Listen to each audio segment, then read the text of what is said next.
It's gonna know it's classic conversations with Jae Tea and Lo. You never know which way the rhetoric go. Classic conversations with Jae Tea and Lo.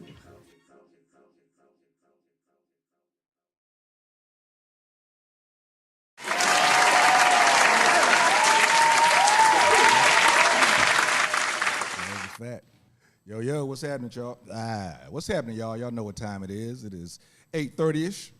It's time for Classic Conversations with Jae Tea and Lo. It's Sugar Sean. We outside. Yo, what's happening, people? As you can see, Asher Cop is not here tonight. Weather's kind of crazy in Atlanta right now, so if you're out there, be safe. Got a great topics for the show tonight, man. I want y'all to be a part of the conversation. Please give us a telephone call, 404-500-1605. But before we, the way our show usually starts off, we talk about our week. But before we get started, something that we did not do last week, I want to give a special shout out, man. Special shout out to my man, Dwayne. Dwayne is the engineer for the show. Now, sometimes we have some problems. Y'all don't be mad. It's not Dwayne's fault. Sometimes we getting some stuff set up. But I want to give a special shout out to Dwayne, man. Dwayne is down here doing this thing for us as an engineer in the background. My man, Will Brown, he pops in every now and then. He's kind of, I want to call Will a co-engineer, but he ain't here enough to be co anymore. He's kind of like second chair. He's the senior executive. We're going to give Will a symbol soon. He's a supervisor. But we Classic Conversations is about to go to another level. And I can honestly, we've already started making those steps, and I can honestly say that is because of our team behind the team. That's Ben and Terry. That's GNJ Media. Am I getting it right? Tell y'all something, man. I was gonna throw pictures of them up on the screen and everything, but I ain't know if they want people to be seeing them and start chasing them and doing all that type stuff. But for real, over the last 90 days, man, our viewership, our followership, I say I made that word. All of it, man, it's went up because of these two people. Thing is, Ben is the gentle giant. Terry is the one that kind of wants to get on us, and we're kind of being hard-headed about it, but I'm giving Terry carte blanche. I'm telling her right now, curse at us if you need to. If you need for us to get something done, curse at us, put our names in caps, yell at us, whatever you need to do, man, because I see your vision and I appreciate it, and it's up to us to actually follow it. But I want you to stop being nice. Take that. I know you're respecting your elders and everything. Now, I don't want Ben to do it because Ben might scare us. So we kind of want Terry to lead this thing. But for real, we really appreciate you guys. Real talk. For real. For real. Yep. So with that being said, Classic Conversations with Jae Tea and Lo and Sugar Sean. We outside. Angelo, how was your week, bro? Shall I let you go last? I think I should go ahead, Sean. How's your week? Yo, my week was amazing, man. I was in Mexico. Big shout out to my brother, Rob Riley. He got married. It was a beautiful wedding. Good times. Mom Dukes. I nearly fell out of hammock. It was good. A lot of good times. Good fun. A lot of champagne. We really, really enjoyed ourselves. And then everything was good. I was, we gonna talk about the other part of the week later. You ready to see what I'm wearing, so we ain't gotta get into that yet. So that was interesting. But other than that, everything's been cool, man. It was a good week, and my daughter dropped 18 today, so that made it even better. No doubt. Yeah. Hey man, you gotta let us know. I'm gonna have what's she play at again? She play in high school. She played for Woodland, but it's always on like a Tuesday. So most of the games be on like Tuesdays, or whatever. Definitely next time she on the weekend, we pulling up. Man. I like the crowd out there. yeah, man, you have to get out there and give that support. I love that, man. Yeah, I would love to do that. I love going to high school basketball, anything high school athletics. Freshman I like on giving that varsity. support. Oh, Starting. that's dope. So yeah. Make sure that you need to get that. I know the playoffs should be coming up soon. What are we in January? So we're looking at February, that March time frame. So yeah, man, let us know when that schedule change when it's not on the two. What times do you usually play on Tuesdays? 6 o'clock. Oh yeah, that's pushing it. Yeah. So yeah. Or if she happens to actually play in the Atlanta area on a Tuesday. Yeah, that was today at 6, so I was able to get over here. And she, a school in Stockbridge, so it was only 15 minutes away. Okay. All right. Yeah. Okay. All right. Absolutely. She don't get her game from me, I'll tell you that. Yeah, I've seen you walk. I understand that. Ha! You see me walk. This guy. Shots fired. I mean, I'm going to take that, though, I'm catching you in age, though. The big 4-5 is next week, so it's on. All right. Yeah. Congratulations on that, too, brother. I made it. Hey, So- what's your shout out? Go ahead, brother. Go ahead. I'm going to do my week because, like I said, Angelo got a rant to go Got through. some venting to do. We usually base our week on sporting events, type of deal. My week, up and down. My Tar Heels lost. As you can see, I'm wearing my Giants gear. We're actually in the playoffs for the first time since I think I had a black beard. So we're in the playoffs. That was decades ago. Since then, I'm happy about that. I'm still not ready to say the quarterback is my quarterback, but Eli Manning was my quarterback, and I still rock with him. So, Yeah, Eli Manning wasn't your quarterback? no, he wasn't. 2 Super Bowls? Nah, he wasn't. Still wasn't. We won that. Y'all rough. We won that because of Sims only had defense one. and a good, strong running game. Now, one year he did ball out. I give him that. But I like Eli as not being our quarterback more than I did as him being my quarterback. The week was good, man. Hung out with Cedric the Entertainer on Thursday night. Oh, yeah? Yeah, went to fellowship, kicked it with him. My people from Houston came in, Spade Cigars. I actually was going to smoke one of those tonight, but I left it. Black-owned cigar line out of Houston, Texas. They're pretty dope. So, we kicked it with Cedric. It was a good time, man. It was a good time. Cam was out being Cam, bro. He was, I don't know if he was just feeling good or well, you could feel good after drinks, but I don't know if he was drinking and feeling good or just feeling good because Cam was dancing. Yeah, he was doing a lot, so it was a good time. New Year's was quiet. Wifey got sick. Actually worked out because we ended up enjoying our gift to ourselves, the house. So, kicked it at the crib and just brought in the new year as Georgia advanced. They missed the field goal, and I screamed Happy New Year because it happened at the same time. It was crazy. Yeah. It's crazy how that happened. So, man, no complaints on the week other than my Tar Heels losing. We get another chance at that tomorrow night. I see they're going to give me an up-and-down season. Not happy about that because I bought way too many hats for this season. So, that's what it is for me, man. Just put that Brooklyn Nets joint on because they're on a winning streak. Wait till we go to the next break. I got you. But I will say this, man. I got some news this week that's started my new year off right. I can't talk about it right now, but I just signed something today that has dollar signs on it. So I just signed something today. Can't really talk about it, but I'll be letting you guys know about that soon. It's pretty dope. But yeah. So New Year started off right for me. So Angelo. It's wonderful, brother. Appreciate that. I hope it wasn't nothing like Christmas for him. Oh, man. Yeah, we still getting over that, bro. So, for the most part, I had a pretty cool week. Sometimes I get the weeks confused on what the week is and what I did. But this past weekend was New Year's Eve. And New Year's Eve is synonymous for a lot of things.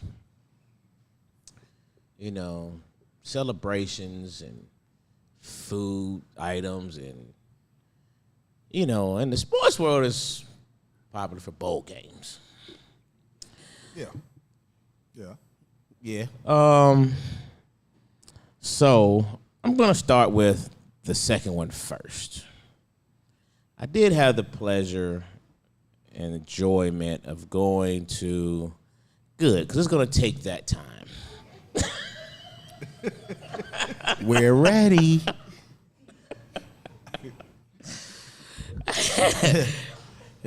I had the enjoyment of going to the Georgia-Ohio State game. And since they've been doing the college football playoffs, that was the first actual college football playoff game I've been to, right? So it was kind of cool. My son attends UGA. So, that's kind of dope. And it was a good game. I had a big, long debate with Lee, my business partner, today, because I've been telling him going into this game that Ohio, he was talking about how they were going to beat Ohio State and it wasn't going to be a game and how they're going to put this conference in their place, da-da-da-da. And I said, you do understand that Ohio State has 5 stars too, right? You do understand they 5-star loaded as well. You do understand they're in the top 5 recruiting class every year for the last 15 plus years as well. So if you think you're going to go in there and just walk over them boys, you're sadly mistaken. I am. And then like we had a debate today, he was telling me how, Ohio State played an A game and Georgia played a C game. I said, no. Georgia played a B game, as did Ohio State. They both made a lot of mistakes, one early, one late. Neither game was great. Neither game was perfect. But Georgia played to their level this year. This is what we've seen. This is nothing we hadn't seen. Every game. Yep. Last year's Georgia team was unbeatable. Just punching people in the They face. were just dominant. This wasn't the same Georgia team. It wasn't. I mean, let's just face facts. It was not. This Georgia team is not last year's. Last year's team in the NFL draft proved that. You know what I mean? And not only did the draft prove it, most of them guys are playing. So this last year's team was just on a different level. This year's team was a good team, don't get me wrong, but they're not that team. So I wasn't really surprised at the contest, and I really wasn't surprised at the outcome. I felt like Georgia was going to win because I felt like they overall, it really came down to, almost who had the ball last. That late score, Stetson Bennett made it great, I think it came down to coaching. Interesting. Why do you say that? This is going to lead to my next comment. But why do you say that? Well, this guy, man, he is a disciple of Nick Saban. And I think he is the only one of all the disciples of Nick Saban that actually stayed there long enough to really, really take in all those lessons and apply them to the next school. All the other ones leave because they chase the money. Kirby Smart turned down a lot of jobs to stay there with Nick Saban. Okay. And now he's applying all those lessons. Nick Saban's sitting back right now going, man, I done messed around and created a monster. And I think that's why he has that edge over other coaches. Plus, he's a defensive coach first.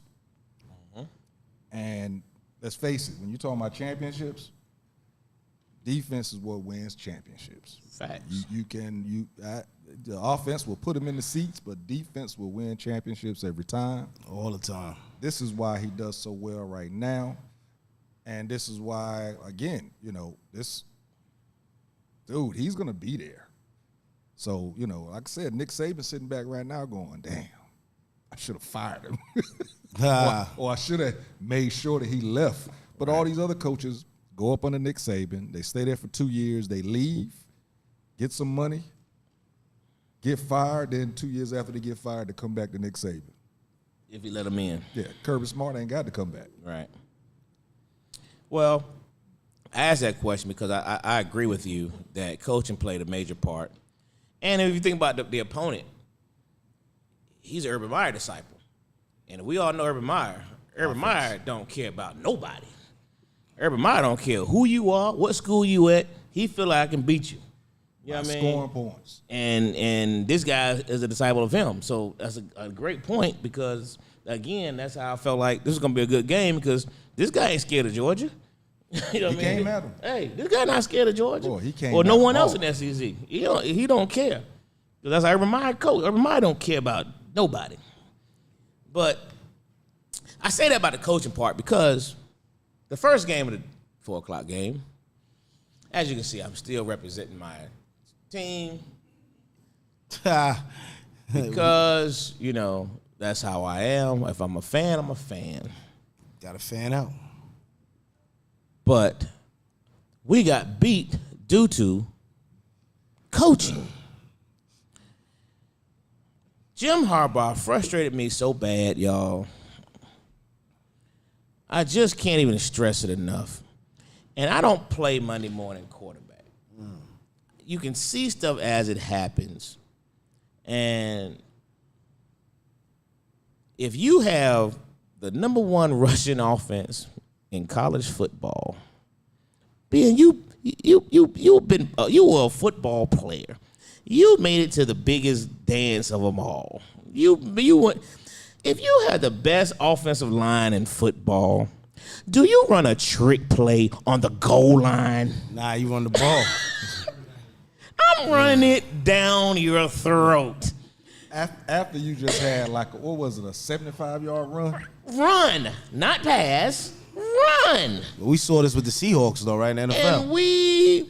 And they at least threw a pass. This guy ran a trick play at the goal line. He got to get fired. At the goal line. Why would you? Nah. You had the number 1 rushing offense, and you run a trick play? Nah, it don't make no sense. It makes no sense. Nada. It makes no sense. So that's 7 points taken off the board. 7 points taken off the board. Then we come back. We get a pass, or we get a bomb. Should have been a touchdown. How the referees reversed it is beyond me. Because when the dude actually possessed the ball, he was in the end zone. Yeah, that was a bad call right there. Yeah. But my issue with that is, if you would have said down as the initial call and you stuck with it, okay. Yeah, but you can't reverse it. Wasn't enough to overturn that. You can't overturn that call, man. But they did. It's 1st and goal at the half-yard line. Yeah, you got to run.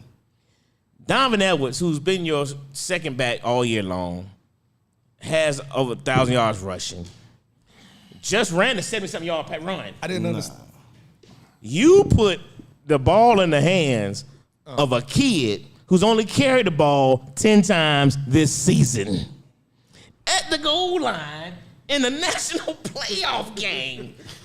You put the ball in the hand on a kid who's only touched the ball 10 times. So what does this kid do? He fumbles the ball in the end zone. When you look at the handoff, he didn't even have a doggone handoff. He didn't even look at how he was going to get. He was scared. That's 14 points off the board, folks. 14 points off the board. We lost the game by 5 points. Through 2 pick sixes. So we gave up 14, and we gave him 14. Bruh. So, it's been hey, listen. Y'all, this is my therapy right now. Thank you all for my therapy, because I'm so bloody frustrated with this coach. You said bloody like you're in England. I told them. You gotta say with an accent. Jim Harbaugh is a very good coach. He can coach any game there is except any game that ends in bowl. If it ends in bowl, he can't coach, bruh. He out the game. If it ends in bowl. Sugar Bowl, Sugar Rose Bowl, Fiesta Bowl, Rose Bowl, Lime Bowl, Tomato Bowl, Potato Bowl, Super Bowl, he lost. Yeah. Anything that ends in bowl, he cannot coach. So he belong in the toilet bowl. He can't win the toilet bowl, bro. If it ends in bowl, It ain't having it. he can't win. Okay. Any game he can win, if it ends in bowl, he Can't do it. This guy's 1-6 in bowl games. And you've lost 6 straight. That's 6 senior classes have left without a bowl championship. 6 straight. But what? he beat Ohio State twice. He beat Ohio, which is why I'm wearing the shirt. Y'all gonna give him a raise again. Because I was in, now it goes back to the second part of the story goes first. I'm in the Mercedes-Benz Dome in full Michigan gear. He's ready. I'm in the devil's backyard. He ready to fight. It's Ohio State, Georgia, and I'm in full Michigan gear. I'm in. Well, we hadn't lost yet because I got there at 6:30 because I knew the crowd was gonna be crazy. So I'm in there watching the game with everybody, and it's me and a bunch of Ohio State folks and a bunch of Georgia folks, and all of them rooting for TCU. The Georgia folks rooting for TCU. I said, why are you rooting for TCU? We rather play them than Michigan. Damn. You know what I mean? So I'm in the devil's backyard, man. And so here's the last thing I'm gonna talk about because I gotta wrap this up. We played our worst football game with 13 minutes and 31 seconds on the clock. We are only down by 3 points. This dude remembers time. With 13 minutes and 31 seconds, I feel his pain. we're still only down by 3. 3 points. We've given up 2 touchdowns on the goal line. We've given up 2 pick sixes. Yeah. So that's 28 points. And we're still down by 3. Right. You got all the momentum. You just scored a touchdown. You stop them first down. They get 3 yards on second down. It's now 3rd and 7. 3rd and 7. And you're down by 3. 3 points. With 13 minutes left, and we run a blitz. Nah. We run a blitz. With man-to-man coverage over the top. With a receiver that's probably gonna be a top 5 pick. Thank you. So did you start taking the gear off? I'm at the game. I'm at the game by myself now. Yeah. I'm in there and I'm saying out loud because I'm animated at this point. We're only down by 3. Everybody been ragging me back and forth. You know what I mean? Yeah, let's now go. I'm by 3. Everybody quiet. Yeah. I'm looking around. Nobody want to talk to me no more. Yeah. You know what I mean? So Let's now go. we're only down by 3. Hey, they don't want to talk to me no more, Dwayne, because they see, these boys only down by 3. Let's go. So the dude next to me said, man, y'all about to come back. I said, yeah, as long as we don't let number 1 be man one-on-one. I promise you, I said this before the play. I said, yeah, as long as we let number 1 be one-on-one, we can't give him one-on-one. They send a blitz. Number 1 comes crossing around the field. Guess where he catches the ball at? Right where the blitz got left from. Dang. 76 yards later, touchdown. Dang. Bruh. Why would you send a blitz at 3rd and 7 when you got all the momentum? You're not down by 14 no more. Yeah, he going through it. You don't have to press no more. We got to Going through hashtag it. this Michigan Wolverines. We have to hashtag this. He We started- have to hashtag What part of the that gear you one. started taking off at that point? Now, I don't take off my gear, man, but I'm just saying, come on, man. And he made, Why would you do that? he made one move, Confusion. Why? and then he was going down the side. Well, the safety didn't want no parts of the tackle. They say they had the worst. And he took the worst angle that you've ever seen. It's like he was looking at the shoestring and said, I wonder if I can make an effort by going at the left shoestring and nobody will dog me out. Because it was the worst effort ever. No but effort. regardless, you don't put the guy one-on-one with the best receiver on the team on 3rd and 7. It was, I mean, pretty much the best receiver in college. bruh, dude's a monster. Yeah, I agree. Marvin Harrison Jr. I agree. Jr. My bad. Yeah. Anyway, you're right, Terry. I'm going to wrap this BS up because they wrapped up my season. We had a chance at the national championship game to play Georgia, who I feel like we could have beaten based on, especially what I saw in that Ohio State game. And that would have been. It would have been the biggest game in college football championship history, I promise you. You remember earlier this year, I said Georgia and Michigan is playing championship football right now. Yes. That would have been the best. Listen, I championship guarantee you game. it would have been the biggest. You just think about, we're talking about Michigan versus Georgia. You talking about 2 football, you know what I mean? Hey, man, the Ohio State Georgia game broke the Mercedes-Benz record. They posted up there the biggest football attendance in the history. That means they beat 2 Super Bowls. Ohio State and Georgia. Just imagine Michigan, Georgia. Yeah. Man. But no, we got to coach. Well, what you could do now is just imagine. You can't coach anything that ends in bowl, Jim Harbaugh. Send that. You hashtag that. If it ends in bowl, we're in trouble. We'll be back. He's stressed out, y'all. And that really took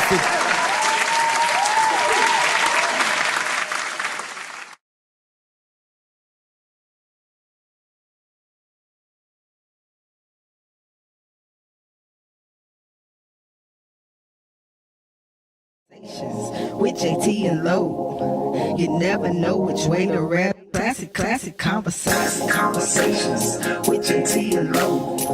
You never know which way the rhetoric is gonna go. Classic conversations with Jae Tea and Lo. Classic conversations with Jae Tea and Lo. You never know which way the rhetoric is gonna go.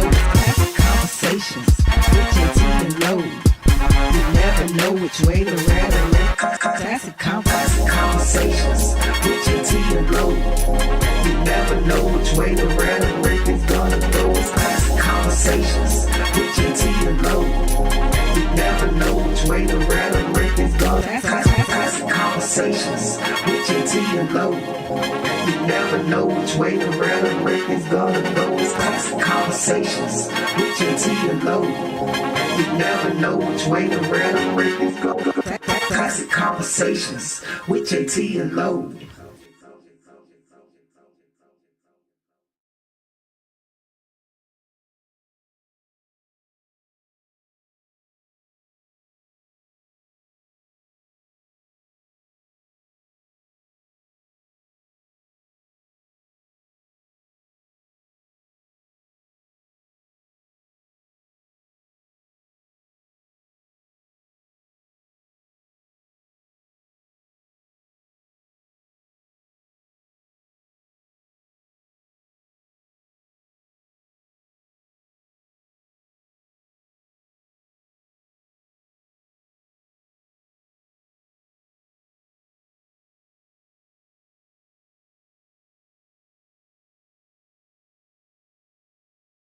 Conversations with Jae Tea and Lo. You never know which way to rap. Classic conversations with Jae Tea and Lo. You never know which way the rhetoric is gonna go. Classic conversations with Jae Tea and Lo. Classic conversations with Jae Tea and Lo. You never know which way the rhetoric is gonna go. Classic conversations with Jae Tea and Lo. You never know which way the rhetoric. Classic conversations with Jae Tea and Lo. You never know which way the rhetoric is gonna go. Classic conversations with Jae Tea and Lo. You never know which way the rhetoric is gonna. Classic conversations with Jae Tea and Lo. You never know which way the rhetoric is gonna go. Classic conversations with Jae Tea and Lo. You never know which way the rhetoric is gonna go. Classic conversations with Jae Tea and Lo.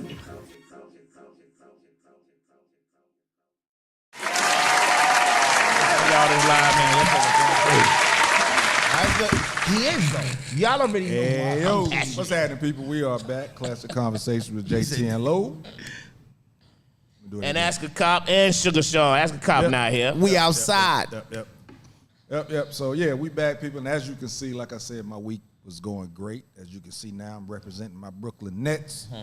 You already. 12-game winning streak. Talk to him, please. Without a center that weighs over 200 pounds. Talk to him, please. Killing them, boy. Talk to him, Don't please. mess around, don't mess around, let us get some girth in the middle, boy. It's going to be a problem out in these streets. Kyrie doing what? It's going to be a problem. Kyrie out here dunking? dunking and everything.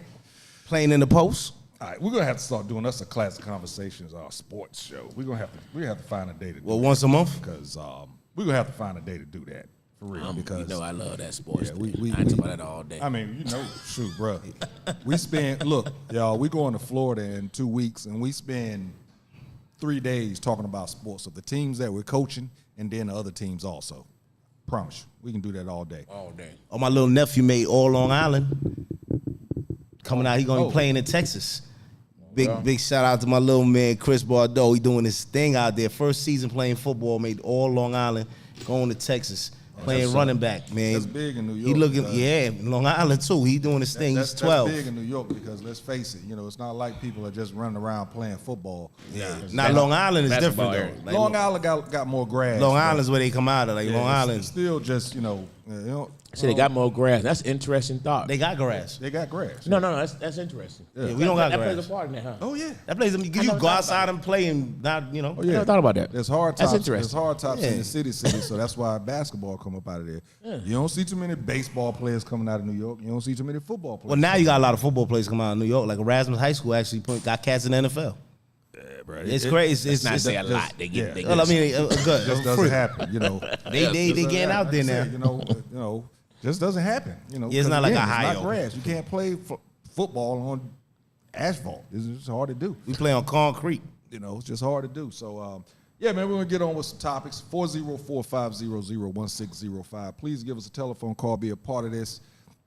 We are going to, later on, get into what we saw last night, man. So, That ruined before my we get week. started, seriously, prayers going out to the Hamlin family. I saw today. Well, I don't want to get too deep into it because we'll mess No, up we thought we everything were else. gonna do it. We was gonna do it. We doing it. All right, let's do it. You know what I'm What's saying? That's why I'm Chris? wearing all my gear. I've been a Bills fan. Last night, if you didn't see it, you heard about it. And the only reason you haven't seen it is because you decided not to search it because it is out there. I never seen nothing like it in my life. Defensive back tackled the receiver. The receiver actually, I've looked at it a couple of times. His helmet went into his chest. And nothing malicious, anything like that. It's football. It's a violent game. But it's the first time something like this has happened where we actually seen somebody that could actually lose their life on the football field. And Well, he is in critical condition. my man, he is in critical condition. Yeah. He had to have CPR done on the field. Twice. It was over 9 minutes. I saw the play actually happen. Yeah. And I said, as soon as it happened, I was like, that's not a concussion. Concussions, people's muscles freeze. Right. As soon as it happened, it looked like, if you've ever seen a movie where you see somebody get shot in the head and they fall straight back, that's what it looked like. Because when you get shot in the body, your body contorts. He stood up. Jump as right up. every NFL player does after they make a tackle. They tighten up their helmet, and he went back. Just went backwards. And as soon as I saw it, I said, man, that's not a concussion. That's something different. And, they had to do CPR on the field. It was over 9 minutes. Basically, he was not breathing on the field. The game was postponed. Let me change that. The game at the beginning was suspended at the time. And then the postponement came in. I'm in the belief that the game was it was pretty much going to be postponed anyway. I'm in the belief that there's no way it was going to play, but there's no way that they could say that out loud at the beginning because of sponsorships and all this other type stuff. You can't just say, you know what, we're canceling this game, nobody else is, we're not playing. You just can't do that off the rip. And, the questions that there's a lot of ways we can go with this, but the questions that I have is, does this change how you look at the game of football? Is this enough for the players' union to fight for more guaranteed money in the sport? And did you think that the NFL took too long to postpone the game? You gonna hit that? I can hit that. Go ahead. I think one, I got to give a big shout out to McDermott for the coach, like the way he handled that, and I knew it was over because once I saw those players put their hands up on their head and all of them just started crying, that just really let you know that he was a good dude in the locker room, And when I saw Diggs going in, it was just like, wow. When they walked into that locker room, the coaches made that decision. When the Bills coach came out and the Bengals coach came out, and the Bills coach was like, nah, they gone after they had that circle and they was praying. And when they went into the back, all the players left. And when they went into the back, I already knew like it was over. Because when they started showing, when they were trying to talk to the coaches in the front, you saw some of the cats coming out in towels. Those players was like, yo, we not doing it. They couldn't keep playing. So that was that was real. I mean, Skip Bayless is an asshole, just, for that. Get to that. That was crazy. But Let me ask you this. I want to cut you, but because you hit that, do you think the coaches made the decision, or do you think that the players actually made I think the decision? coaches realized that the players wasn't going to play. And and I think the coaches had something to do with it, too, because he was crying, too. Yeah, but with that being said, the coach, because like you said, once, what's his name? Diggs, one of the major players for the Bills, came out with a towel on. It was over. So I'm in the belief that the players made the decision. Yeah, he wasn't coming back out. Yeah. I mean, and I don't think he was going to even force the issue, because, again, but like, to answer your question, it's still bigger than football. It's a life, right?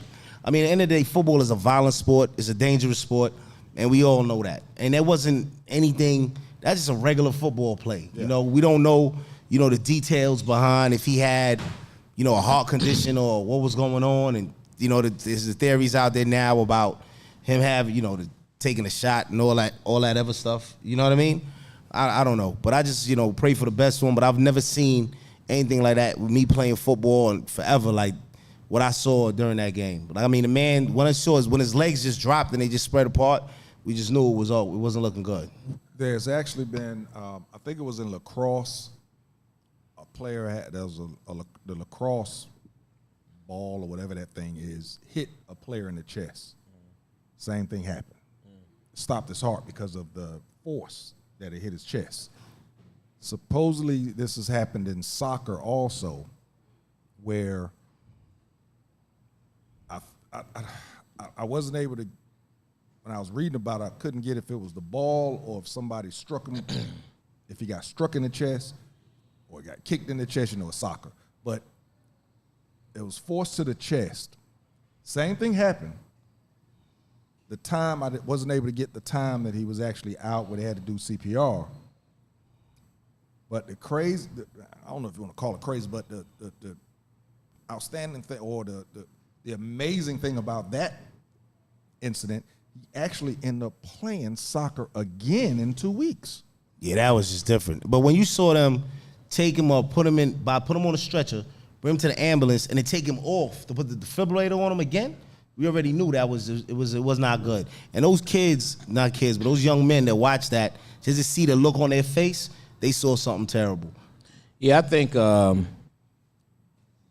answer your question, part of it anyway, number one, I've been watching football since I was 4 years old. It's 48 years of football, man. I've never seen CPR being done on a football field. Has it happened before? I'm sure it happened on different levels, and they've said different things, but watching it was just totally mind-boggling. You know what I mean? And then for 9 minutes of CPR, we know in 3 minutes the brain starts shutting down. 6 minutes, the brain, you're pretty much done. You're a vegetable. And so the scary part now is just the time frame of how long it took to get his heart moving again. They said he did get a pulse again, but how long it took is going to be a big part in how this young man's life moves forward. And I just pray for the best because it's heart wrenching to think about the bad stuff, and then the fact that his parents were there in the audience. You know what I mean? And, they were talking about, the mama jumped in the ambulance. I mean, I feel for that. You know what I mean? That has to be, to be riding the ambulance with your child, man. You know what I mean? It's just heart-wrenching. After being, you're in the stands basically proud. You Yeah. pride of your child out there doing what they're doing. Sure. this is his second year, and he's started 6 round draft pick. You know, so he's overachieving. Don't get me wrong, there was an injury to get him in the starting lineup, but still he's there. He's getting great accolades. Since the second game of the season, even starting. They're speaking great things about him. And as a parent, to be sitting in the stands basically because you're proud, and then to see that happen. And the family, today I saw an interview of the uncle was at home looking at the game with the brother of the player. And which is a young kid. Yeah. And to hear the uncle speak of that, how they were, think about that. You sitting looking at your people. I mean, I'm not talking about your friend. I'm talking about your family. Mm-hmm. Playing a game, and then that happens, and the emotions that goes through the house. And they ended up getting in the car and driving, you know, to Cincinnati. Mont, how you doing, bro? And you know, we're going to speak to you and Dwayne, because right now you guys are actively playing football, not with pads on, y'all. We talking about flag football, which is total contact. And I want to get back to you about the whole CPR thing. I think we've seen that before. Nah, we never seen that before on the football field. You talking about we've seen it. Oh, you've seen that personally? Flag football. Oh, yeah. We've seen dude. You know what's the crazy thing? What you said was that's why, to answer your question, yes, they should be getting that guarantee money. They should be getting more money for what the money that they generate alone. They should be paying these dudes more money. But again, how do you sell football to somebody now? Because a lot of parents taking their kids out of football. A lot of parents will take their kids out of PV football. We football guys. A lot of parents ain't. It's different for us, right? They will temporarily. Yeah, I mean, every you know, this.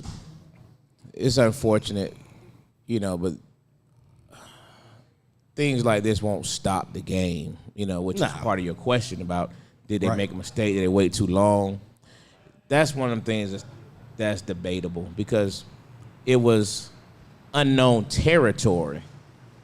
Right. To all of them. You know what I mean? They had nothing. You had nothing to compare that particular incident to. Like, I heard they were talking about the training that all the medical staff gets for the NFL teams, and they're trained for these type situations, but none of them have ever experienced it. Right. Yeah. You know what I mean? So, right. You know what I mean? So it's like you train for something, which is why they was able to revive them, thank God, but you don't expect that to actually happen. Yeah. You know what I mean? So I'm pretty sure, you know, the front office people, you know, I mean, sure they were thought about whether should we play the game or not. They had to think about it, because you had nothing to compare this to. You didn't really know what the situation was, and it was just different. But I agree with what you said. I think Sean McDermott looked at those players and decided you couldn't imagine, what's the receiver's name? Diggs. The way this kid was breaking down, you couldn't imagine saying to him, all right, now let's go suit back up. You saw Josh Allen, too. Couldn't imagine saying, you know what I mean? When you watch grown men breaking down like this, there's no way you can say, all right, now get together, guy, 15 minutes, we come back out to play a game. Man, please. It's not going to happen. Diggs, is this mic good?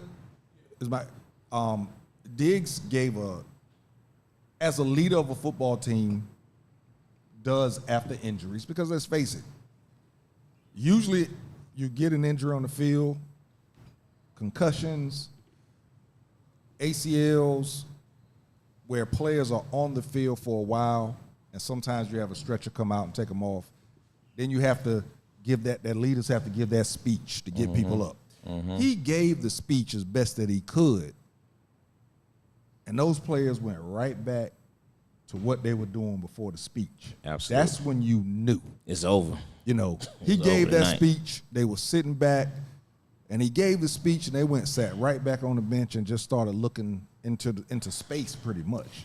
You know what I'm saying? So, again, Mont, now that we got your mic right, you know, again, somebody that's still out there active in the game and everything, and, you know, father, raising kids and everything. You know, how do you feel about the game of football going forward, you know, seeing something like that? I mean, they still gonna play or whatever.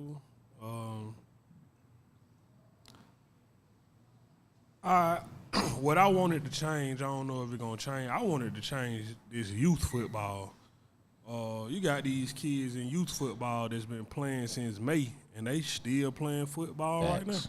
Facts. You know what I'm Yeah, saying? they shouldn't be doing that. Facts. That's what I wanted to change more than anything. I mean, everybody was mad or sad at the moment, but I don't think the NFL gonna cancel the season or. Oh, nah. Too The Bills much money involved. None of that. You know The Bills what I'm gonna win the saying? Super Bowl. It was just an unfortunate situation that happened at the moment. I think he gonna be all right he might not play no more, but I don't think he gonna die now. I think he'll pull through. I think he's gonna pull through. Of course, we all are praying. We that he hope, pulls optimistically. through. The thing is, 9 minutes with no oxygen to the brain It's unheard of. is going to change. You have to hope that it wasn't 9 minutes. If it was 9 minutes, that means he the was- chance of him ever not being a vegetable is slim to none. You got to hope and pray it wasn't 9 minutes. You hope and pray it wasn't more than 6 minutes. After 6 minutes, brother, Right. it's a no-go. You know what I mean? I think I'm thinking, I was sitting there watching. I think after the third commercial, that's when I actually sat back and said, yo. But see, the This first is really serious. thing that really jumped into my mind was because it was the day after the New Year's. First thing that jumped into my mind was like, man, I hope he goddamn ain't on that field drunk. You know how you still kind of, I don't tell him what he did the day before. Right. You know what I'm saying? And That is what yeah. first jumped into my mind. You do hope that they don't find an excuse to blame this kid, this young man, for what happened. Well, I don't think the NFL. We've seen that happen, though. But I don't think the NFL is even thinking about going that route. I think that they're gonna look out for his family. They're gonna give him. The NFL got enough money. They're gonna give him money. Look out for his family because this was catastrophic. Let's not Yeah. say the NFL has enough money for They've anything. never had I mean- NFL has If they the have money's not the issue, but Yeah, these it ain't kids that. these kids don't even have guaranteed insurance plans. You know that, right? Yeah, he's already got. They got insurance on him and all that. And they gotta fight for insurance. Yeah, so that means I mean, but he's gone. But I just think that the NFL, they're not even gonna go that route to try to blame anything on him. I think that at the end of the day, they're gonna just be like, it was unfortunate because there's no blame on the game. It's just a freak accident, something that happened. It wouldn't be blame. It wouldn't be. They wouldn't blame him. But we've seen this in the past. We've seen injuries happen. No different than somebody doing something off the field, and they find a reason to say why the actions were of such and such. I'm hoping that it doesn't go that route. But I do really hope that during this off season, when they have these owners meetings, that this player, and it's not going to happen overnight, people. So please do not expect for anything to change in regards to insurance, care, or money for NFL players. It doesn't happen overnight. Same reason why after it happened, they couldn't say that the game was postponed immediately. There's way too many things involved for us to say the NFL took too long to postpone that, to actually postpone the game. Let's say this, JT. It won't happen overnight because they choose not to let it happen overnight. Yeah, I think this is different. 100% happen. Yeah. They've shown us what they can do if they want to do it. You know what I'm saying? If they want to do it, they've shown that. You know what I mean? They've changed rules mid-season. They can do whatever they want. Whatever they want to do. Whether they choose to do it or not, or the ball game. At the end of the day, the owner's about the bottom line. The fact that the refs even went to the locker room to see if they still want to play the game was kind of crazy, though. That should have automatically been over with, bro. They were looking at the man on the field dead, really. Yeah. That's why they were crying. They was through. They saw Bro, him he take was his breath. dead. He was dead. Yeah. I just didn't want to say it, but I think I know he Man, was that dead. man Yeah. was laying there dead. He was dead, bro. You have Yeah. gotten yourself psyched up for a game. Yeah. Now you think about the emotions, and we're talking about the beginning of the game, really. Yes. So they're still running off of that first emotion. Let's face it, That game goes on for a long time. There's highs and lows. Sometimes you have to get yourself back up. They were still going off that first emotion. So for you to be here and then to see that, not only the injury, but then to see medical personnel ripping off shoulder pads, cutting through jerseys to administer CPR. And the defibrillator just pounding his chest. Hey, man. Anthony said this is a good point. He said the first thing the NFL this is the fact. The first thing the NFL lawyers are going to do is look at the cause of the incident. Did the hit cause it, or did the collision trigger condition that already existed? That's exactly what they're going to do. That's exactly what they're going to do.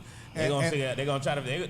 Trust me, believe me, these jokers still cutthroat. And this is what I'm saying, Sean, in regards to that, is if those two things pan out, then they're going to look at reports of what he did right before the game, what he did the night before. That's when that type of stuff is going to come in, because like you said, they cut throat. But I think that, the NFL isn't liable for this. That's what I'm trying to say. It's not like it was something that the NFL is going to be held liable for. So to me, to do that, that's something that's tasteless. Like that means you have no tact. Like NFL, you ain't, if you want you to do something, they are going to be held liable. Exactly. Yeah, and that's why the lawyers are going to try to diminish as much as possible. They're going to be held. How can they not be?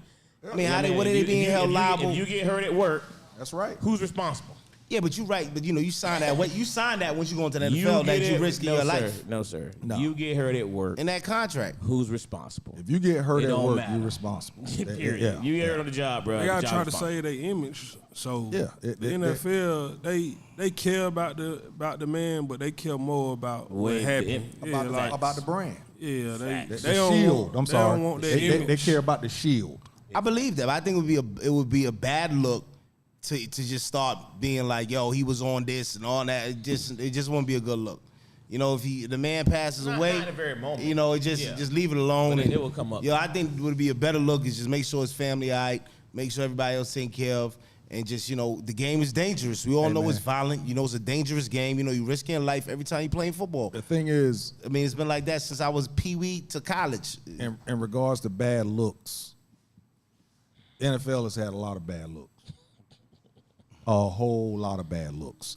And they don't care nothing about bad looks, because the thing is, nobody is going, until somebody can say, and it's a blanket thing that everybody say, you know what? We're not buying it. We're not buying the tickets. We're not buying the jerseys. We're not doing this. We're not doing that. They're going to keep moving. And the thing is, even if the players step back, we've seen it happen before. Replacement players was on the field. We've seen it happen. In what year was this though? Oh, bro, I don't remember the strike year when they had replacement players. I remember that basketball. Two different strike years. They had that in football. They had replacement players out there. It didn't last long. Didn't last long at all, because them players, it was horrible. But we were still tuning in. So they was getting their TV money. They was still getting it. They put the game on. If they put the game out there, they're still going to make money off of it. And they're not going to stop that money. But they never seen nothing to this magnitude in the NFL ever. So it's just that I feel like it'd be a bad look to even say anything negative about this young man. And, I mean, that's just me. I think they, leave that joint alone. Sean, we're not talking about right now. They're not going to say anything negative right now. But if he recovers, and we hope and pray he does, trust and believe that the NFL is going to still protect the shield no matter what. We'll be right back.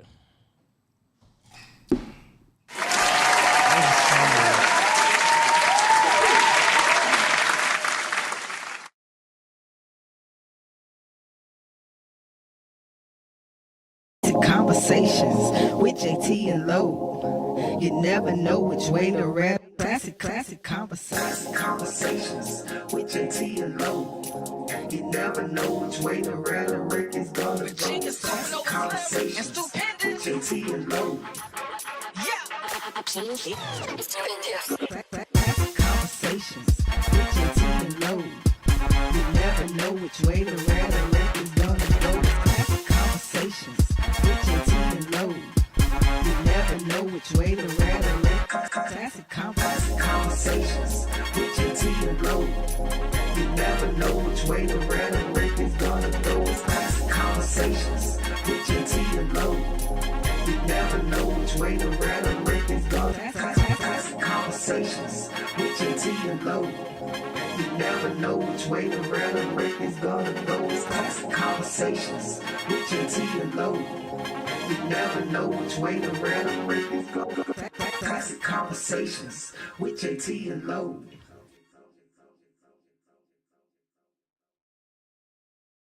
Classic conversations with Jae Tea and Lo. You never know which way the red. Classic conversations with Jae Tea and Lo. You never know which way the rhetoric is gonna go. Classic conversations with Jae Tea and Lo. Classic conversations with Jae Tea and Lo. You never know which way the rhetoric is gonna go. Classic conversations with Jae Tea and Lo. You never know which way the rhetoric. Classic conversations with Jae Tea and Lo. You never know which way the rhetoric is gonna go. It's classic conversations with Jae Tea and Lo. You never know which way the rhetoric is gonna. Classic conversations with Jae Tea and Lo. You never know which way the rhetoric is gonna go. It's classic conversations with Jae Tea and Lo. You never know which way the rhetoric is gonna go. Classic conversations with Jae Tea and Lo.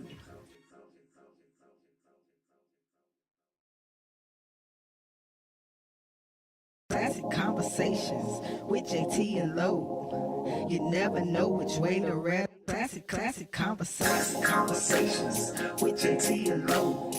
You never know which way the rhetoric is gonna go. Classic conversations with Jae Tea and Lo. Classic conversations with Jae Tea and Lo. You never know which way the rhetoric is gonna go. Classic conversations with Jae Tea and Lo. You never know which way the rhetoric. Classic conversations with Jae Tea and Lo. You never know which way the rhetoric is gonna go. Classic conversations with Jae Tea and Lo. You never know which way the rhetoric is gonna. Classic conversations with Jae Tea and Lo. You never know which way the rhetoric is gonna go. It's classic conversations with Jae Tea and Lo. You never know which way the rhetoric is gonna go. Classic conversations with Jae Tea and Lo.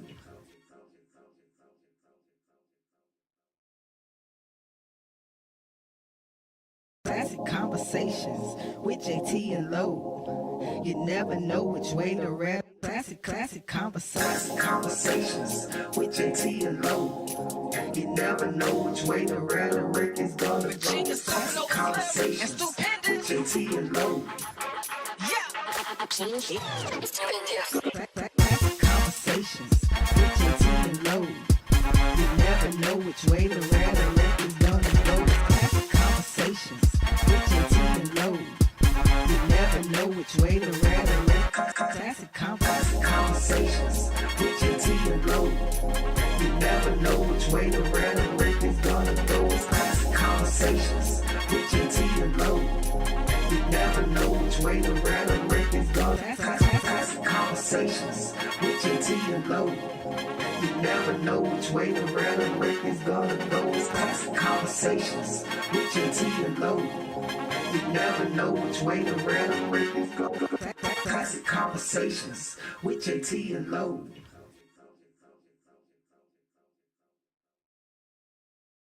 Classic conversations with Jae Tea and Lo. You never know which way the red. Classic conversations with Jae Tea and Lo. You never know which way the rhetoric is gonna go.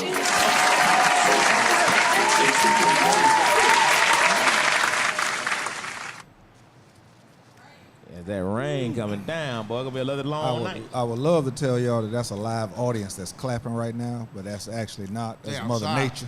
That's funny. Dropping that rain down. Seems like every Tuesday night, every other Tuesday night, we got storms here in Atlanta. So, yeah, we back, man. Classic Conversations with Jae Tea and Lo. Ask a cop, my man. We outside, Sugar Sean. Hey, Let's go. comment on the last subject. At the end of the day, my man Rossi, what's up, bro? Appreciate you tuning in. At the end of the day, although tasteless, the NFL is still a business, and unfortunately, they are going to handle the incident as such and deal with the backlash as they have in other cases. Like anything else, as far as they are concerned, this too shall pass, just water under the bridge. What's up, Vic? My man Vic, friend of the show. He said every time they do the same thing. So, yeah. Anthony said NFL doesn't make their money from ticket sales. That's the smallest percentage of the money earned. 95% of all NFL money is made between sponsorship, stadium rights, TV deals, sponsors force change, not fans. Yeah. Pay these boys. Pay these boys that money. That's facts. That's facts. That's what I That's thought. facts. Again, we're going to get on to the next subject, but I seriously hope that the Players Association does step up and demand. I understand not getting total guaranteed contracts in the NFL because of the simple fact of the number of players that's on the team. Can't guarantee all of those dollars, but I do hope that there's a percentage that's put out there for these players, plus the aftercare and the insurance is actually They've been fighting improved. They've been fighting for insurance for a long time. And for a what long you time. hope is that this type of incident will actually give them more to stand on going, because you're right, they have been fighting for that. Have they really fought for guaranteed money other than bonus? Lamar, The guaranteed money is based on a small percentage of players. Very small percentage of players get guaranteed money. Majority of these guys are playing on straight up contracts, non-guaranteed money. You know what I mean? You got to play the NFL 5 years just to get it. Before you vest it, yeah. Before you vest it. Yeah. Anything short of that, man, you thrown to the wolves. You know what I mean? And even after that, you still got to fight for your workers' comp. You still got to fight. You got they the worst. the NFL is, for much money they make, man, they are horrible with taking care of these players for the most violent sport there is. They're horrible at taking care of them, man. But that's why Lamar Jackson, I thought he was crazy. You look at stuff like this happening. He playing this whole season without a contract. No, he didn't play without a contract. He played without a new contract. What, in 30-something Yeah. years? He not missing. He not This missing. year, He he not did missing like no 30. meal. And look, and please believe, next year they're going to tender him, so he's going to get another 30-something million. He about to get a lot of money It's just going to be one, if he does not sign an extension, he'll be tendered on 1-year contracts. But like you said, he His crazy part is he's supposed to be playing for generational money right now. yeah. You know what I mean? He's getting paid very well, but at this level, you want that generational money. You want that $200-something million guaranteed. I want all that. He gonna get it though. He did well this season. Hey, listen, they were 8-3 before he went out. Look, he still got an argument. Hey man, He still got a great argument. They was scoring 28 points a game before he went out. Now you're down to under 18. Yeah, he want that Sierra's husband money. Sierra's husband. Sierra's husband money. He basically just robbed them. Dude got to earn his name. Yo, back. he robbed the Denver Broncos, boy. Yeah. Russell All right, Wilson. so we're gonna move on to the next subject, man. We'll probably come back to this before we get going, but Yeah, you want to talk about Skip Bayless? You forgot about. Yeah, that Skip know Bayless comment is crazy. yeah, let's go there. That's how they think. Let's go there. Dwayne, try and pull up Skip Bayless's comment because I got. You didn't see it? I saw it, but I want to make sure it's word for word. I got a different take on it. He was saying there's a lot of I did too, playoff actually. ramifications, implications behind this game. Well, and how could they stop? They got to really think about not playing the game. No, what he said was Too much. and this is paraphrasing because again I don't have the exact words in front of me. Basically, he was asking how is the NFL going to Move forward. postpone this game and then be able to move forward because this game has so many implications. I don't think he was saying they can't cancel this game tonight. Basically, he was saying that they have to cancel this game tonight, but then how in the world are they going to deal with it afterwards? That's the way I took it.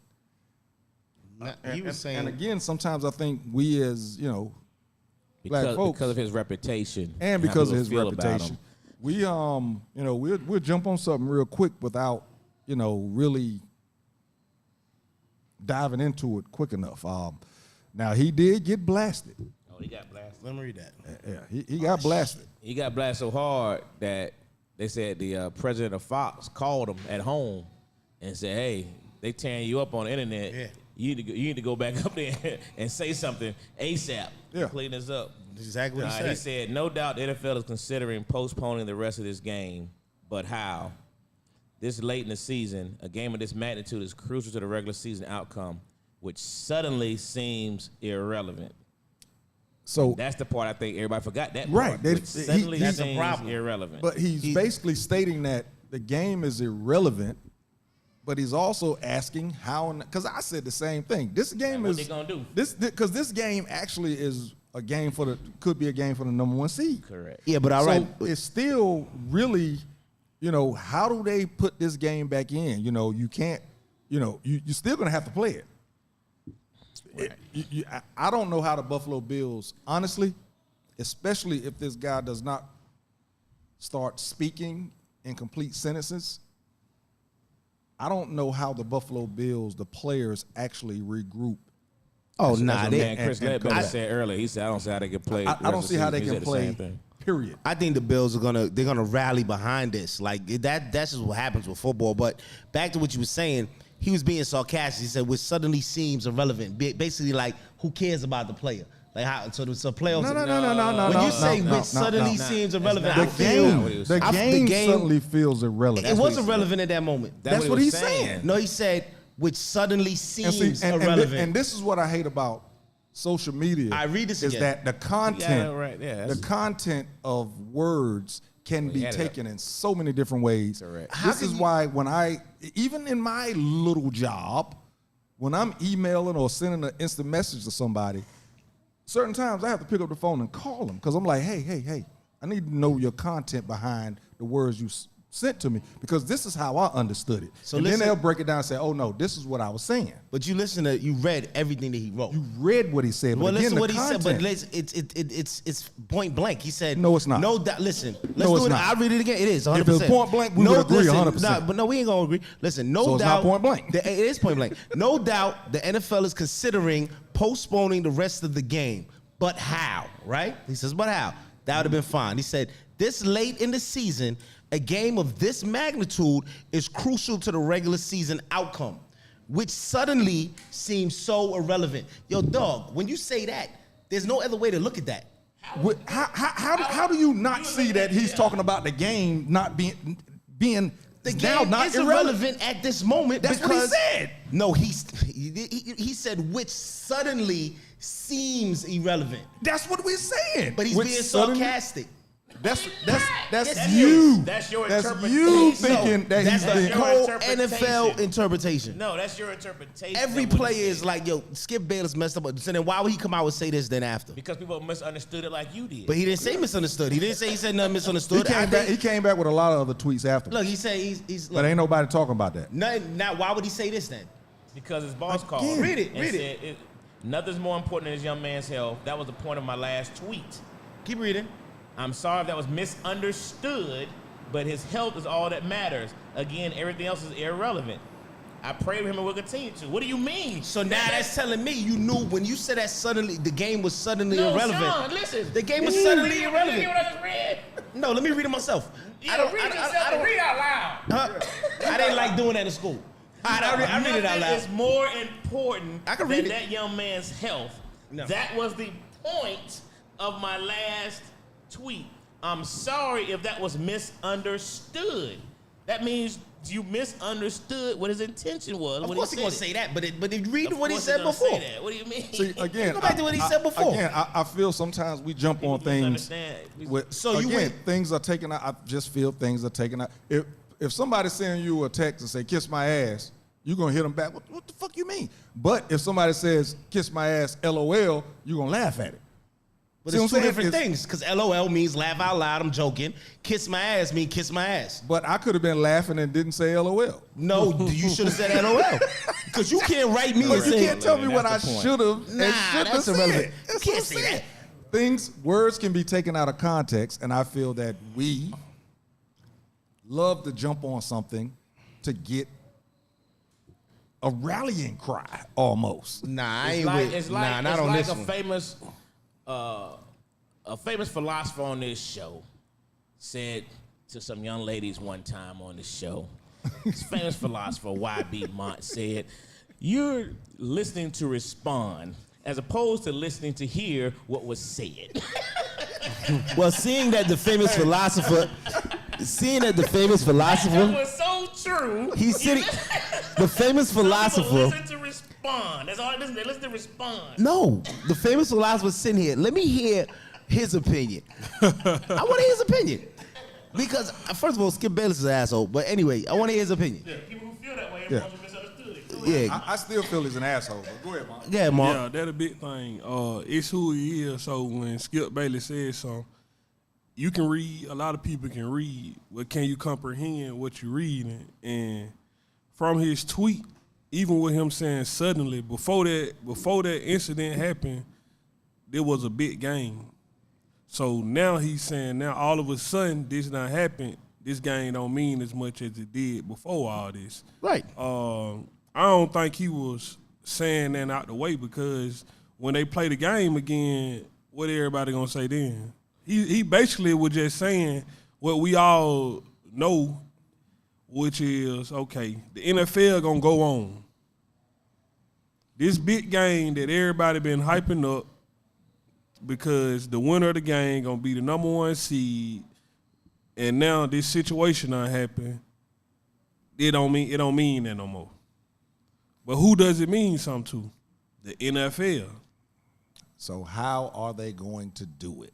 That's all he was saying. But his reputation is his reputation. So everybody gonna jump on it as if he wasn't worried about the guy. I don't know what he was worried about. You know what I'm saying? At the end of the day, him and T.O. don't see eye to eye. So T.O. instantly jumped on him.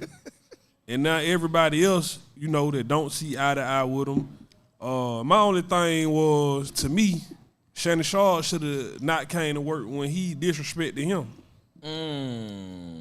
Boy, See, this is the point. See, Skip everybody Bayless up- has a history of who Skip Bayless is. So when you read that, you know where that's coming from with his sarcasm. Been watching him for the last 20 years on TV. I feel like So let me ask you, he hold on, let should've me kept ask you his mouth shut. Cause you just said something to JT. JT said if I send you a text and say kiss my ass, and then send you one and say kiss my ass, LOL, he say, you said it's different because he didn't put LOL, and he said, what if I was laughing or playing, and you was like, well, you should have put that. Skip Bayless didn't put, hey, I'm being sarcastic. So how did you just come up with to say he's being sarcastic? Because the great words, philosophers I'm gonna tell eating you why, you up right now, boy. I'm gonna tell you why. I'm gonna tell you why. I'm gonna tell you exactly why. Let's read this again. No, we're gonna have to read it again. And I'm gonna show you why. It said, no doubt the NFL is considering to postpone the rest of the game. Right. But how? Right? That's a question. That's okay. It's a question. I ain't asked none of that because I was worried about my man dying, my man on the field. This late in the season, a game of this magnitude is crucial to the regular season outcome, which suddenly seems so irrelevant. At this time, when somebody damn near died on the field, of course it's irrelevant. The game feels irrelevant. The game That's what he seems, said. I think he's being sarcastic. I think he's an asshole. Hey, And you know I what? think- You know what? and I Hold think on, get hold him on. out of here. You know what? And yo, he should get him out of here. Hey, man, what Get him out of here. what you got going on Sunday afternoon? About 5 o'clock. I don't know. I be having my girls now, so I don't All really right, know. bruh, let me know. I was thinking about doing it anyway. I got you a ticket to my play this coming up Sunday. Oh, okay, If you can all right. make it there, I got you covered. All you got to do is show up and say my name, and you in. I love to be there. But man, boy, he just sugar But show. what just had to happen though? He is 8. No, I ain't shut up. I just want to know that was a terrible tweet. At that moment, at that time, it was a disgusting, tasteless tweet. Evident. I hope homie's alright, man. Hey man, I again. He don't care about Sometimes nobody. I But why feel he that- gotta feel like you feel though? He ain't gotta feel like I feel. I He just don't gotta feel like I feel. I just but I'm feel just that- saying that it was tasteless. sometimes we as black people need something to argue about. Yo, this ain't me, just black people. This white people. Everybody talking about this. I can't talk about white people. But I'm just telling you that this is not just a black issue. This is something It's a black issue for me because I don't care what white people think. Well, then- I'm telling you that our people always looking for a rallying cry, a rallying point, when sometimes it's just not there. Right. Yeah, but And I we don't know. just look for it, you know. But how is that relevant to this? That black man ran the red light and got a ticket. Oh, he shouldn't have got that ticket. What? Nah, but how is that relevant to this though? I don't see I'm that. telling you, black people are going at this guy. Everybody's without- going at this guy. It's not just And black again, people. I'm talking about black people. You're not listening to me. Again, you're trying to just respond. You ain't trying to listen. No, I am listening to you. Evidently, you're not, because I'm telling you why it's relevant to that. Listen to me. Stop, and just listen. Listen for a second. Take a deep breath.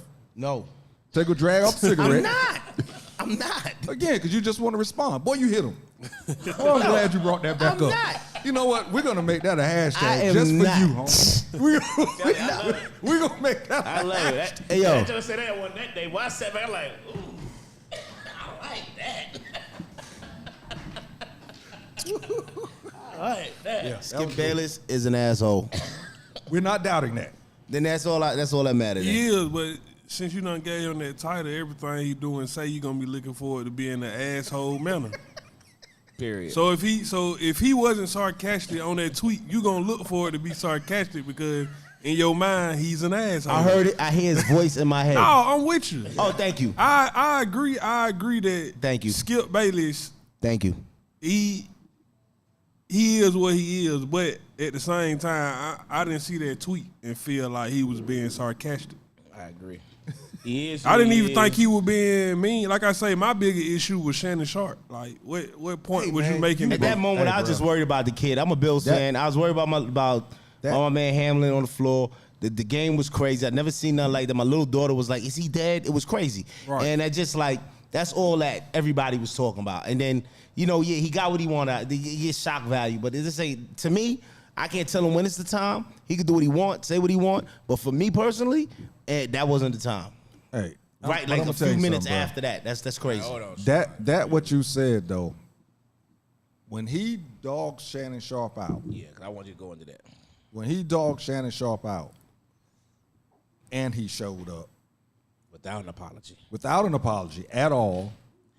And, he went on did. his went on his I'm about show. to say he went on his show and apologized. Yeah, but he but- didn't go on the Yeah. actual undisputed. But Yeah. then you try and prove a point by not showing up for this. I didn't even see that, bro. Yeah. And people are applauding him for not showing up, but yet he dogged you out without an apology. Total And you showed up disrespect. Totally disrespected this man. in his face. Totally disrespected this Right, man. Shannon Sharp was right there. And Man. I'm talking about he was red faced. How bad he disrespected this Told him man. put Because his suddenly glasses back Shannon on. Sharp became irrelevant. That's a great point. That's a great point. 'Cause- go ahead. Fuck Skip Bayless. Boy, Let me say this too. And you take it up every time you come, And, boy. and this is let me say this. Why I even like how Mom brought that up. Look at the tight ends that are playing today and how much they're admired. The Kelseys, the Mark Andrews, the Kyle Pitts. Go on and on, bro. You can go on. And who is the mold of those people? The Hall of Fame tight end Shannon Sharp. Yeah, Shannon That's Sharp exact- before his he was- time. He did exactly what everybody raves and you talk about. So like you said, Tom Brady wasn't the GOAT until he won all them championships. If Tom Brady had 2 or 3 Super Bowls, we'd be talking about him as just a great quarterback. You know what I'm saying? You revere him as the GOAT because you see that he's revolutionary. Shannon Sharp is revolutionary. That's correct. So because he's revolutionary and you don't give him respect, sitting in front of you, a man that played the game, and they put a bust of him in the Hall of Fame, he has to earn that. You've never earned anything a day in your Sixth-round life. draft pick. Yeah, you never earned anything a day From in an your life. HBCU. And for you to, like you said, talk about him like he doesn't have any insight into the game of football. That's crazy. It was just a disrespect. It was a disrespect. It was a disrespect. It was It was so- totally, it was so utterly bla- it was- disrespectful. It was so blatant. It was disrespect. Like you said, that's a great point because Shannon, there's very few players that can say they revolutionized a position. Very few players can say that. Tom Brady might be the greatest Super Bowl quarterback ever, but he did not revolutionize the quarterback position. You know what I mean? Michael Vick revolutionized the quarterback position. Right. You know, Brandon Cunningham. There's very few people who revolutionize a position. That means you start drafting this type of player. Because of what you saw. Because of what you saw. Right. Shannon Sharp, they started drafting tight ends based on, we need a guy that's big, strong, and fast that can catch a pass like a wide receiver because a cornerback is too small and a linebacker is too slow. and can block like a lineman. Bro, come on, man. That's disrespectful, man. But Skip don't gotta respect nobody. Well, Skip has made his money and his reputation staying away like a Stephen A. Smith. They've made a reputation about themselves of being a certain kind of way, saying certain kind of things that inflame situations. Oh. You know what I mean? But it still should never be to a level of disrespect. That's one thing I give about He Stephen A. disrespected that man. He'll That's tell a whole you. nother He level. said, listen, he said, I talk about sports all day. He said, when we talking about football though, he said, I look to those guys. And I go off what those guys say. Those guys are the gospel. Skip feel he's the gospel in regards to the tight end position. Anything. Because he's been covering the game so long. I've been doing it for so okay. But you ain't played Ned down in football. They said he was the third string at his high school. Shots fired. Hey, come on, man. Yeah, Jalen Rose. Jalen Rose said you were the third string at high school. Yeah. How'd he get that job? Questioning me. But how many people And saw? they made Jalen apologize to that bouncer. Right. Yeah, they made Jalen Oh yeah, apologize. they make Jalen apologize quick all the time. We know what that is, though. So I mean, But how many people did anybody recognize Susie Colbert and what she was doing in regards to? And again, I do know that this was unprecedented, but she showed no empathy in the first 2 times that they went back to the studio. All she wanted to harp on is she kept asking Booger McFarlane because he was the only one up there that actually About the game. Yes. About them playing the game. She would not Yep. get off of it. Yep. And the only reason people are not going at her is because they decided to jump on Skip. But this woman would not let it go while this man was on the field still getting CPR. And she kept saying, Booger, how as a player, since you played the game, how do you refocus and get yourself back right to play the game? Booger looked at him and he said, listen, he said, there's really no words. Nobody is thinking about football right now. None of those players are thinking about football right now. They stopped talking and she was like, but they still have to focus and go back and play. She would not, it was almost as if after the second time that they went back to the studio, they got in her ear like, hey, listen. Let that go. Huh? You need to let that go. You need to show some empathy. This man has been on the field getting CPR for way too long for these players to come back and play. And finally, Booger finally came up there and just said, you know what, I'm going to say it right now. Because he kept saying the NFL runs their league how they want to run it because he didn't want to say nothing wrong. But that third clip, he was like, listen, I'm going to say it right now. This game needs to be postponed. There should be no more football played tonight. Whoever is up there to make the call, you need to make the call and get it done as quick as possible. With that, y'all, we'll be right back. Next subject coming up.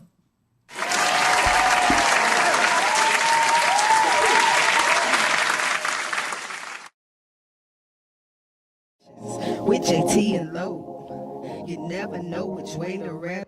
Classic conversations with Jae Tea and Lo. You never know which way the rhetoric is gonna go. Classic conversations with Jae Tea and Lo. Classic conversations with Jae Tea and Lo.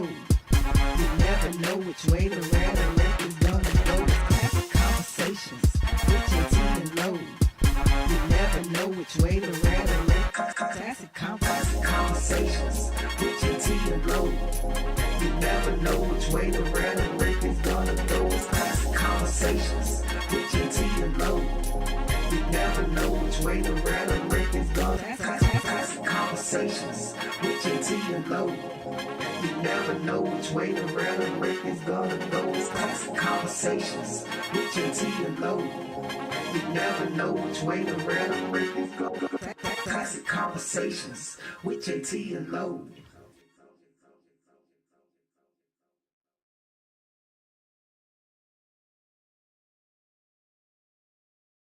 Classic Conversations with Jae Tea and Lo. You never know which way to rap. Classic Conversations with Jae Tea and Lo. You never know which way the rhetoric is gonna go. Classic Conversations with Jae Tea and Lo. Classic Conversations with Jae Tea and Lo. You never know which way the rhetoric is gonna go. Classic Conversations with Jae Tea and Lo. You never know which way the rhetoric. Classic Conversations with Jae Tea and Lo. You never know which way the rhetoric is gonna go. It's Classic Conversations with Jae Tea and Lo. You never know which way the rhetoric is gonna. Classic Conversations with Jae Tea and Lo. You never know which way the rhetoric is gonna go. It's Classic Conversations with Jae Tea and Lo. You never know which way the rhetoric is gonna go. Classic Conversations with Jae Tea and Lo.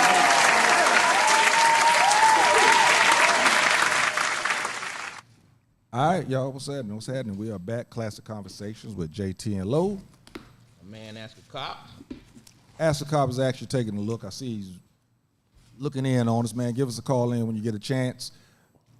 Anybody else out there, you got parts of this conversation, give us a telephone call, man, 404-500-1605. We love your comments, but as you can see, we can take things out of context. So give us a telephone call. There you go. Man, See, you won't let it ask a go. cop, Man, we got you. Hey, man, we're good to see you looking in, bro. We ain't gonna tell your story. We're gonna still wait for you to come tell your story too, brother. The audience want to hear. They been asking where you at. Yo, Mike, could you call, please? I'm getting jumped. I want him to tell a story in person though. Not like a story. Y'all gotta hear his story, man. Got to get that story. Yeah, he got a testimony. All right, so listen, man. The next topic we're going to cover, a lot of us, we talk about the community, the culture, giving back, volunteering, that type of thing. But, there's a fine line between family commitment and community involvement. So, questions I had is, where's the line drawn? When does community involvement take away from family commitment?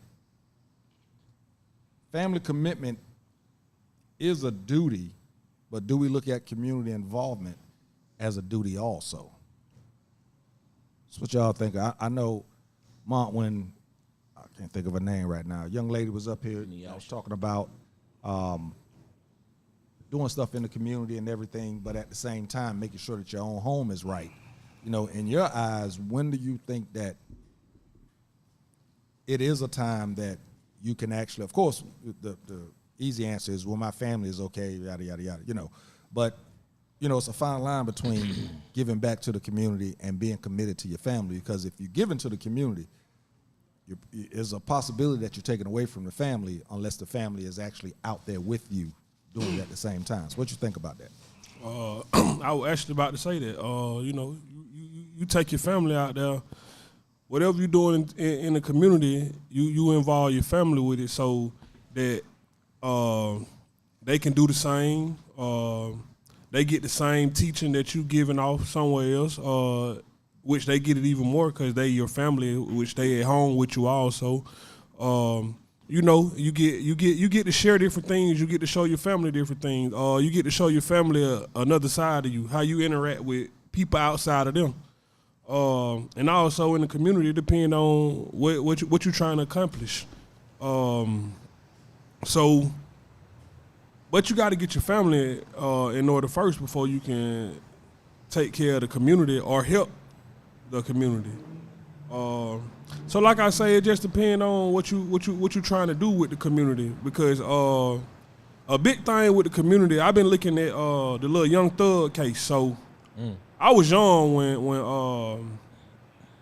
the whole O.J. Simpson thing went on. So I didn't you know, you seen it or whatnot, but I wasn't old enough to really understand what was going on. So I've been paying close attention to his whole situation. Every time they went to court with the motion hearings and everything, and he's an example of failing the community. So that's why I say it really depends on what you're trying to accomplish, what goals you're trying to accomplish. Can you elaborate on that statement? Which one? The failure of the community. So Young Thug is a moga figure. Like, he's this big guy. Other than him changing the whole narrative around Cleveland Avenue, he tried to make himself into a John Gotti, and he used children in the community of Cleveland Avenue that was poor. Some didn't have parents. Some parents didn't care about them. So he used the poor children in the community to make him this big figure in the streets.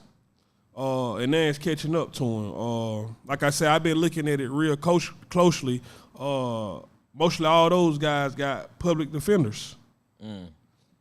And most of the things that they're in jail for or on trial for comes from Young Thug.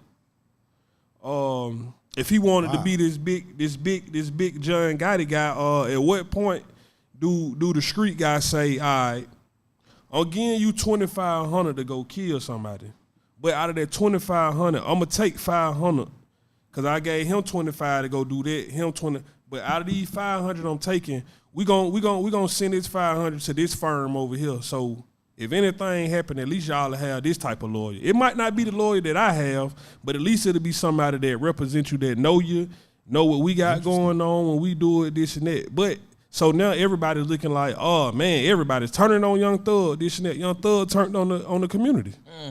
Young Thug ain't helping the community out.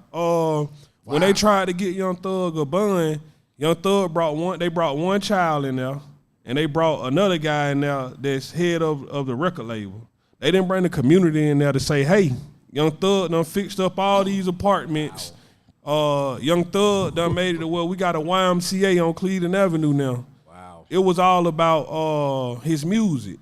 And so now when people looking at the community, which is those guys that's all taking pleas, that's turning on him, they looking like, oh, they so wrong, this and that, how? He didn't take care of them, so this what they want.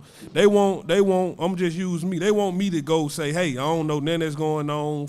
Forget my family, forget everybody. I'm going to do you a favor. I'm going to go be in jail for the rest of my life for you. You weren't taking care of me when I was free, but some type of reason, you just gonna all of a sudden up and start taking care of me while I'm in prison and you out doing whatever you were doing before you landed in here.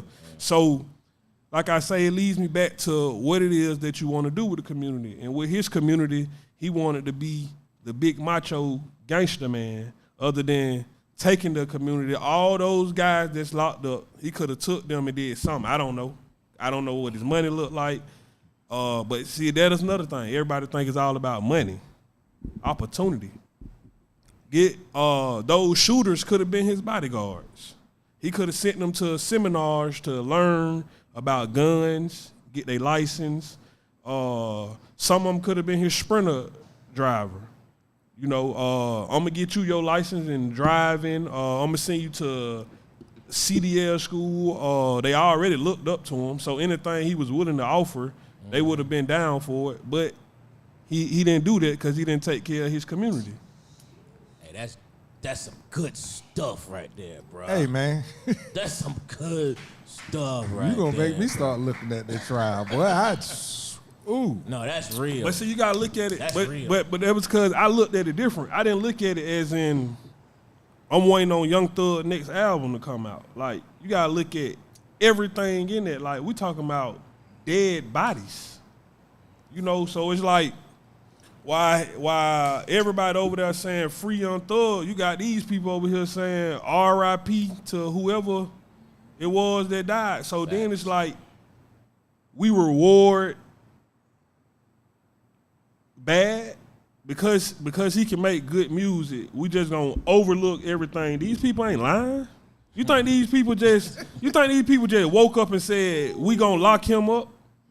You think these people turning on him, and everybody mad because people turning on him, but why are they turning on him? Why are they turning on him? See, people don't look at stuff like that. Like, what type of person is he really for all of these people to say, hey man, I ain't rocking with that. I'm not finna go. And you got some of these people, they wasn't gonna get them like 5 years at the most. And they still like, nah, I ain't rocking with that. At what point did Young Thug say, hey, he didn't have nothing to do with none of that? Why he locked up? You know what I'm saying? So like I say, so when you talk about the community, it's about what you want to do with the community. I like that, bro. All y'all out there with them free Young Thug shirts, you heard it. You heard it right here on Classic Konversations. I ain't never had one of those. Oh, they can keep the shirt.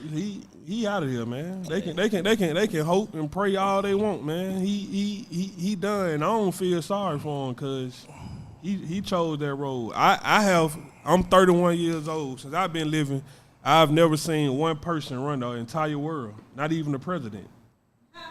That's a fact. But let me ask a question though. So, at what point were those guys that was involved in doing stuff for them, are they held accountable for them being involved in that? Because they ain't have to do that. They already been held accountable. Right. They was locked up, and someone presented a deal to them that they took. They can't be. What they supposed to go to them and say, "Hey, nah, don't bring me no deal." No. Right. You got. I watched it, man. You gotta, and a lot of people probably didn't see this. So, it's a guy on there named Miles. They played recordings of him talking on the jail phone to his girl. Mm-hmm. Right. And while he was talking to his girl, she called his homie for him. Not one time did he tell his girl before they got off the phone, "I love you," or tell my son, "I love you." But him and his homeboy, before they got off the phone, said, "I love you." Right. She told him, "Bro, you got a son at home. That's right. You can't worry about nobody else." Right. And a lot of people looked at that shit as she was just so wrong. How? At what point do the community allow me to live my life for who I am? Why I gotta live for him? Yeah, I probably was out there doing this or doing that, but if you was the one calling these shots or doing this or doing that, and I was just in the car, at what point can I say, "Hey, I want to live for me"? At what point? What is all this snitching and this and that? I don't get it, because if I leave out the house and my son at home and somebody break in the house or something, or if something going on, who I expect him to call? If I'm here with y'all doing a podcast and my phone right here ringing, I can't see it, he can't get me, something going on, who he gonna call? He gonna call the police. But we say don't snitch. But I think that's a different. There's a little difference between that, right? It's just like when they talking about snitching, if you and me both involved in something, right, and you get caught and I don't, you understand? And you be like, nah, but yo, hold on, he over there too. He did something too. That's what they talking about. That's when they say you shouldn't be snitching on somebody. But why? I think that's what they going at. Why? So if me and you doing something and I get caught and you don't, why I got to snitch on you? Why you gangster? Why you can't come turn yourself in and say, "Nah, I was thugging with him"? You want me to take it? Nah, because I ain't get caught. But you want me to do the time, I'm though. supposed to look out for you, though. I'm gonna look out for you. So why you can't look out for me by coming to tell them, "Nah, man, he ain't got to do all that by himself. I'm gonna rock with him too, because I was out there too." I hear what you're saying, but I'm telling you what the snitching situation is. If we doing something together and yo, you get caught and I don't, you know what you saying something about me for? You got caught. My job is to take care of you while you locked up. But when has snitching ever not been a part of gangsterism? Because since I've been knowing, everybody snitch. They all snitch. I mean, wasn't it everybody snitch? I mean, wasn't it was the biggest rat ever? AB said everyone talks in the end. Right. I mean, even with the mafia, wasn't it? Don't do nothing wrong with me. I've been saying it for a long time. I don't know, man. So based on what you're saying, when they asked Gunna, when you was in the car that got stopped with the guns and the drugs, and Gunna responds when she said, "Was it yours?" Gunna said, "No, it wasn't mine." So Okay. at what So point? was So that at, snitching? so at what point? Nah, so he said it wasn't mine, but when he said, But it was on the when tweet he- on the car. Right, but when he said, yo, On the tweet on the car. yeah, so that's I said it ain't snitch. mine. Yeah, that's snitching. So at what point? Yeah. At what point do Young Thug? At what point Yo, do I Young mean, Thug it is what it say? is. He At what snitched. point do Young Thug say, "All right, Gunna, my man, I ain't even gonna put him in this situation." Right. That wasn't none of his. That was me. Right. See, these guys want to play this gangster role, but don't want to wear the Until hat. something gangster happened. I got an uncle. He was a Diablo, America's Most Wanted. Since I've been living, all gangsters know what it take. They know what comes with it. They know everything. Now all of a sudden, everybody, oh, free Young Thug, this and that, but everybody know what he was doing. So at what point do he say, yeah, he ain't had nothing to do with it? Everybody knew Gunna didn't have nothing to do with nothing. So Gunna, to everybody, he's wrong because he got an opportunity to go home to his family. You don't think he got a mother over there crying like, I want you home? Yeah, but he was reaping the benefits of all the stuff. He was reaping the benefits So- of getting money. so- He was living a life. He was enjoying everything. And as soon as things go left, he just was like, "Oh, nah, that's him." So it's just That's- like the 6ix9ine situation. That's different. So hold on, it's no It's different. major difference. I'm finna tell you how it's no different. I'm finna tell you. I'm finna tell you All how right, it's tell- no tell me different. how. If I'm this gangster, Right. I'm this big gangster, I Right. should be able to acknowledge if you about this or not. Now, if you ain't about it and I got you around me, I can't be mad at what come with it because I chose to have you around me. Right. He got Gunna around him when everybody know Gunna ain't about what he about. It's the same thing with 6ix9ine. You got a Mexican, hanging around black guys that's bloods, a Right. Mexican with color hair, ain't putting in no work. If he get locked up, if he would have got locked up with all them and went to prison, you think he would have been able to hang with them? Nah, so the thing is, but it's still like, I get what you're saying, right? But the 6ix9ine situation and the Gunna and Young Thug situation, what makes it different was Young Thug considered Gunna like his blood brother, like that was his fam, right? 6ix9ine got robbed. He was getting mother got hemmed up. They would smash his baby moms. They had no loyalty to the dude. So he said, yo, if you ain't showing me no loyalty, they never had no loyalty to How me. you know what So, kind of hold on, I'm loyalty just saying. Thug and Gunna had? But I'm saying because they got interviews of them together and how Young Thug and Gunna talk. Like Thug was like, yo, that's my little bro. Even when they went to court, he gave him his lawyer. So what you saying That's about it, that's supposed to be interviews his and how man. they talk? We also done heard Young Thug on the song say, take it to trial, he gonna tell the judge to suck his you know what. Not one time did he say that. He been in court saying, yes, sir. All right, So yeah. so we can't go off of Right. we can't just go off of what you see or what you hear because clearly they wasn't that cool. Right. Gunna took the plea that fast. They wasn't Right. as cool as we think they was. Right. I'm just saying. The difference is that that's my brother, so they was talking like they was family. I mean, he signed to the label. He gotta push him. He signed to the label. He gotta push him. They was talking like they was family. Nah, I mean, he's saying, I hear what he's saying. You ain't saying nothing. I ain't saying you saying nothing wrong. No, but Nah. it's about the community, man. That's why I keep saying it's about what you want to do with the community. I just feel like personally, once you part of that life and what it is, you know what it is that come with it. So at the end of the you're day, right, man, about what you do, because like it was deep what you said a minute ago. Because when you couldn't bring nobody to court for you, that means all the people who was around you, you really didn't take care of any of them. You ain't put nobody in no businesses. You ain't start no businesses. You didn't do none of this stuff. Ain't nobody got no college degrees out of you. Ain't nobody has nothing but crimes. Man, they all got corner-ported lawyers. How you expect them not to take a deal? That's what the Gunna corner-ported. did it. That's good. Gunna he got gave Gunna his lawyer. Well, Gunna got a paid lawyer from himself that was smart to tell him, hey, you can get up off of this. You ain't gotta try to be this hard super thug that the internet, half of the people on the internet ain't never been to jail for a parking ticket. Yeah, but Gunna charge wasn't even nowhere See, near. you still What's talking the about name was? a charge compared to them coming to him saying he's a multi-millionaire big star. He don't want to be in jail. a month in, they was hollering about it's inhumane for them to be in jail, but they talking gangster on the track. They don't want to be in jail. Who does? So. Well, you got some people that want to be in jail that don't mind being in jail. Well, I know some people like that. So for Gunner to do what he did, how can anybody be mad? How can anybody be mad? What are they mad at? I ain't mad. I'm just saying. I ain't even following because I think it's all garbage. They was destroying the community anyway. They was wilding out. But I just say, I stand on what I stand on. If you together with me, you doing something, whatever, you know what comes with that. You in the streets. So at the end of the day, you supposed to eat that. You know what I mean? That's supposed to be my man. He said, take care of me before I get locked up. Don't tell me I'm your little brother. Show me I'm your brother. But he was showing them. Like, Gunner was reaping all the benefits. Gunner was getting money with him. Bro, they got money with this. They got pulled over. They got pulled over by the police, right? So it shouldn't have had to took for Gunner to take a plea for everybody to know that everything in the car wasn't mine. You my boy. We were riding in the car together. This right here, this mine. There you go.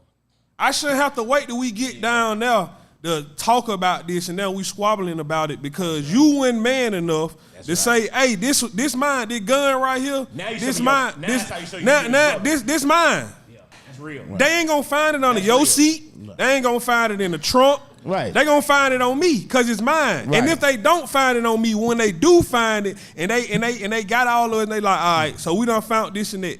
Oh, ain't nobody gonna take it. All right, I'm locking both of y'all up. You my man. Your brother. You my brother. Right. Why I gotta go get locked up when you know that all this yours? But you ain't gonna say that though. But now that we in court, I'm forced to say, nah, this ain't mine. Now I'm wrong.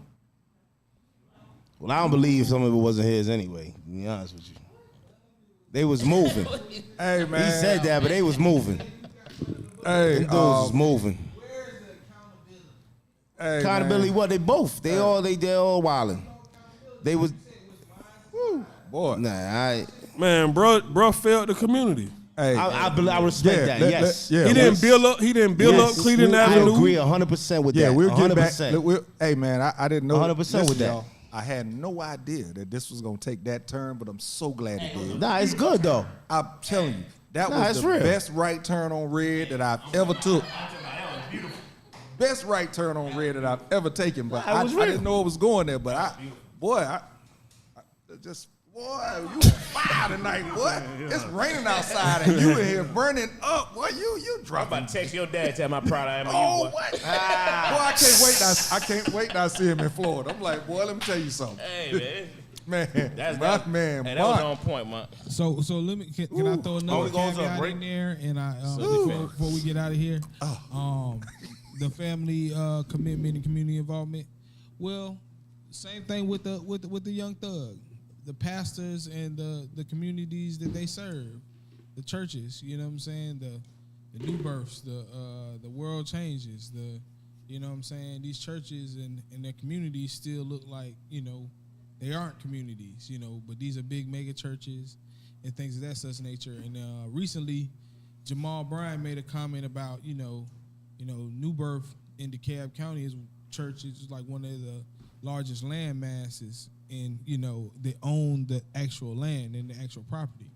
And he was speaking on growing marijuana there and getting people to come grow marijuana there or bring them towards the church. And my question was, if you own this large landmass, what is it to not make a black community? You know what I'm saying? And then right up the street from there is, the new Black Wall Street thing in Stonecrest. I mean, it's not even 5 minutes away from where New Birth is. You know what I'm saying? So as opposed to looking at, growing weed, why don't you grow a community? Why don't you just show us that we need, you can do it like the Jewish people do it out there on Peachtree Dunwoody. You ever been over there? They got a whole gated community with stores and schools and police departments and football and athletic fields and homes and all kinds of stuff. You know what I'm saying? A guard to get in, a guard to get out. They have their own community. You know what I'm saying? They're in control of it. You got to see them when I drive past. They're walking around the neighborhood with their children every day. The mother, the daughter, son, walking around their community they're gonna go back into. But and we got, I think we do have a guy that they're in Union City, that they have a black townhome community. But in general, he was talking about growing weed at New Birth, and I'm thinking, like, why don't you make a community? You know what I'm saying? Like, show black people we need a community. You know what I'm saying? Like, we can make a community. So you talking about church, or you talking about? I'm talking about in general. He's talking about business as far as doing weed, growing marijuana, and I'm like, why is that illegal? Marijuana when you could just is that illegal? Community, because if it's not illegal and he's going to create some revenue to be able to, who knows what he's going to do with the proceeds from that? And that's what I was going to go with. Because if it's not illegal, what's the problem? Yeah, if he's going to create revenue and create proceeds and then go buy buildings and do all that stuff, hold on, Dwayne. That's what I was going to go with also, because we got to go to break. But I was going to go with that also in regards to, say, pastors in the community.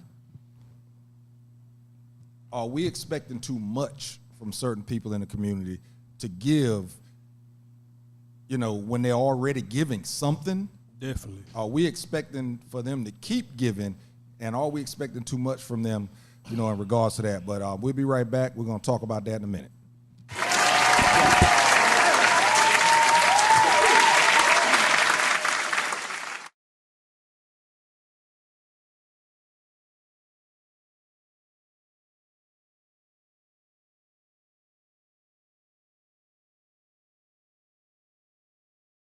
With Jae Tea and Lo, you never know which way to rap. Classic conversations with Jae Tea and Lo.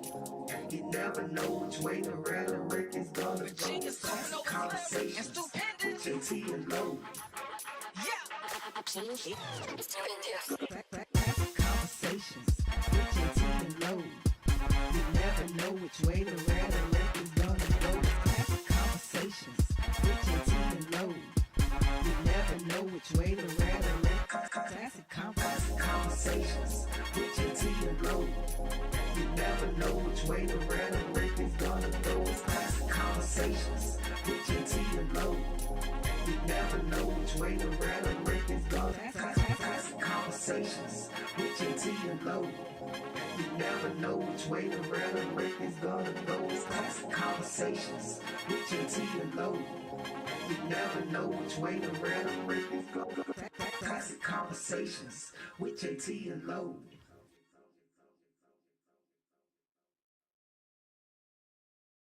Classic conversations with Jae Tea and Lo. You never know which way to rap. Classic conversations with Jae Tea and Lo. You never know which way the rhetoric is gonna go. Classic conversations with Jae Tea and Lo.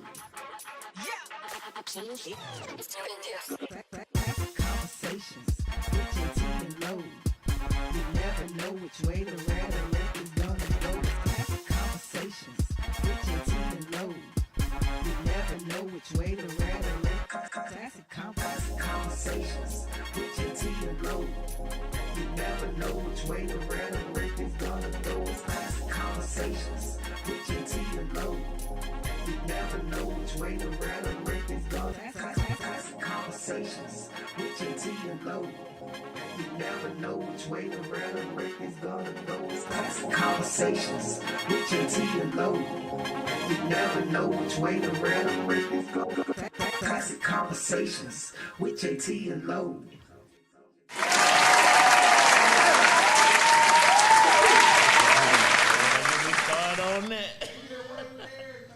Hey, so Classic Conversations with Jae Tea and Lo, Ask a Cop.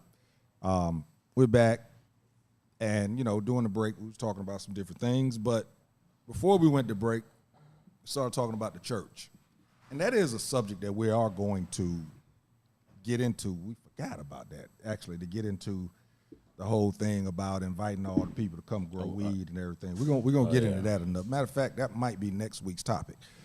But in a community, if a pastor is pastoring, they kind of feel that they've given their part to the community. Pastoring do take away from your family. And again, we're talking about fine line between the family commitment and the community involvement. If somebody is giving to the community, who are we to say that if they're giving enough or if they're not giving enough? We could talk about the pastor type of thing. We can go there, but you can also go to somebody that's, Angelo. He volunteers, the coach and everything. He coached his kids. When I coached, I wasn't coaching my son. And I thought about that a couple of times, like, damn, I'm out here giving these kids jewels and not giving my own son jewels, which I really was, but I just wasn't, I'm giving them jewels at a certain time when I could have been giving it to my son. And that was a line that you had to fight, but at the same time, I knew that my son was good, so I felt that it was okay for me to do what I was doing. But, when they come back and say, okay, let's say you're coaching football. Now they come back to you and say, hey, we need you to coach basketball. Well, man, I gave a lot of time for football. Now do I have to give time for basketball too? When do you cut it off?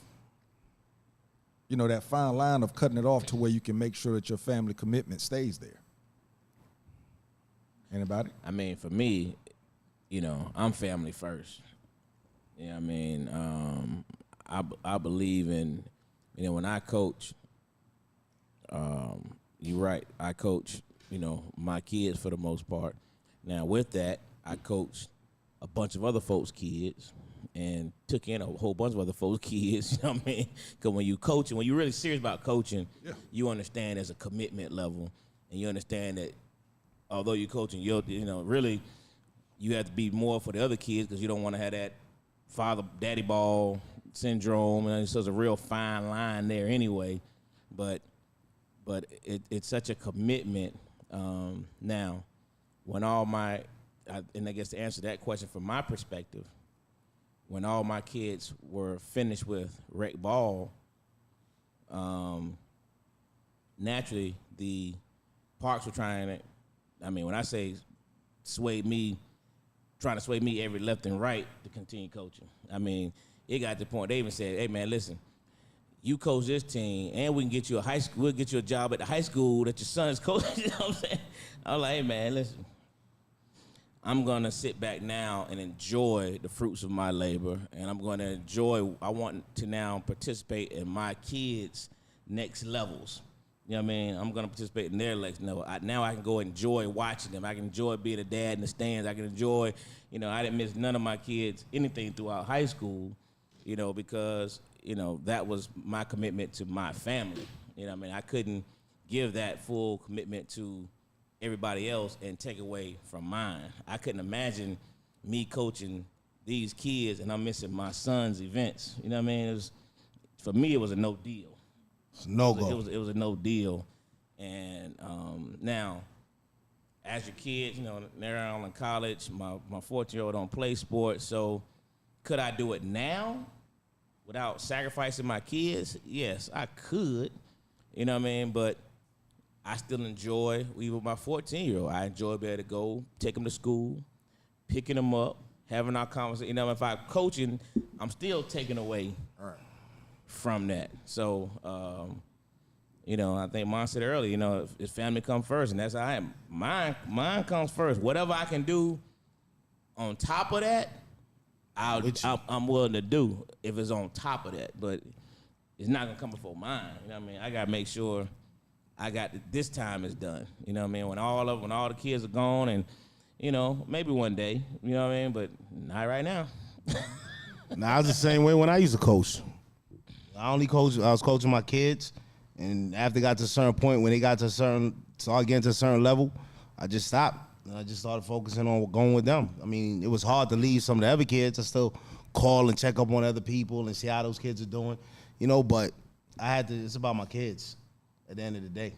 I gotta be with them. But I wanted to mention something what you said earlier about the pastors, and what I think is the pastors are being held to a certain standard from the pastors what they were doing from before, right? These new pastors don't have the same clout and the same hold on the community because of the nonsense that's been going on. They're more about themselves than they are about helping anybody. They driving around Rolls Royces, Bentleys, all this other stuff. They don't care about nothing else but getting that money so they can live their life the way they want to live it. And the people are starting to recognize that. You got less people going to church now than ever before. Because if you look at the history of what the black past and where he come from and what all that's about, I mean, there's a long history behind all of that. You know, that started out back in slavery on the plantations to keep them under wraps. And he had to follow the mentorship of the white slave owners to know what he's preaching to the people to keep them under the fear of God. You know, so there's a lot that goes into that. You understand? And that's history behind it. And that's why a lot of these dudes, man, I'll follow their actions and what they do outside. And now you can preach a word, but if you ain't following what you preaching or practicing what you preach, I ain't got no respect for you. So, being there with and for your family is taking care of the community also, because this is what you pushing out into the community. Facts. I don't listen to no preacher. I don't listen to no church. I listen to my mother and my father. That's what I see. When my car broke down, I couldn't worry about praying. I couldn't worry about what a preacher got to say. I couldn't worry about what the Bible say. I had to get it done. And my father showed me how to get it done. Gave me a car. The preacher didn't. The church didn't. The Bible didn't. That's a fact. None of that. And I'm a part of the community.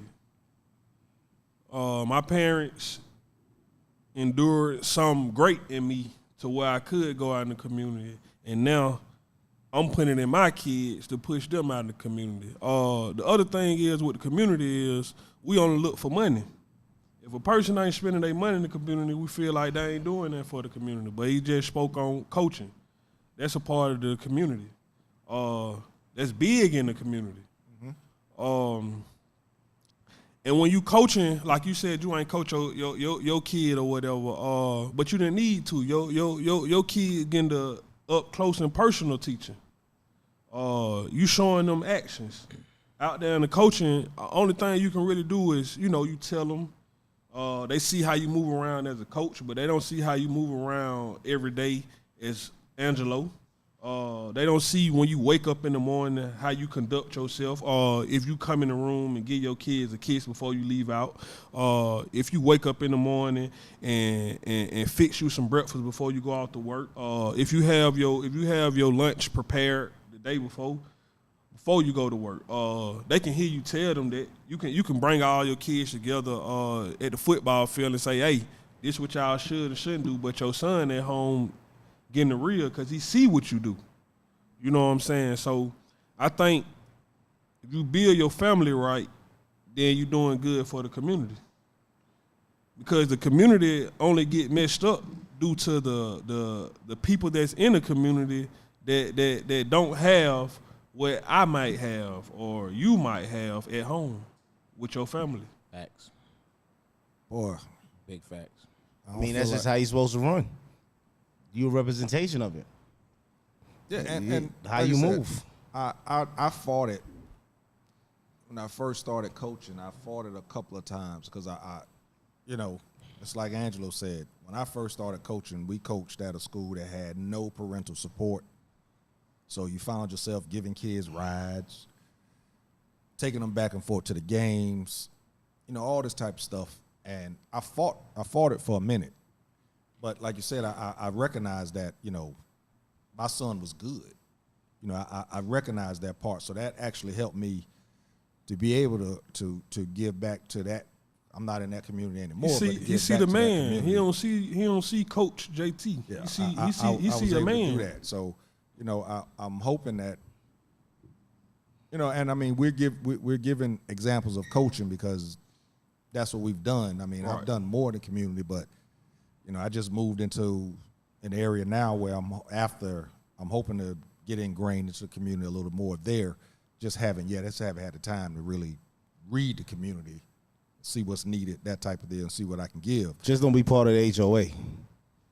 Because if you that guy, I actually I'm not that guy, but that's why I almost want to be a part of it.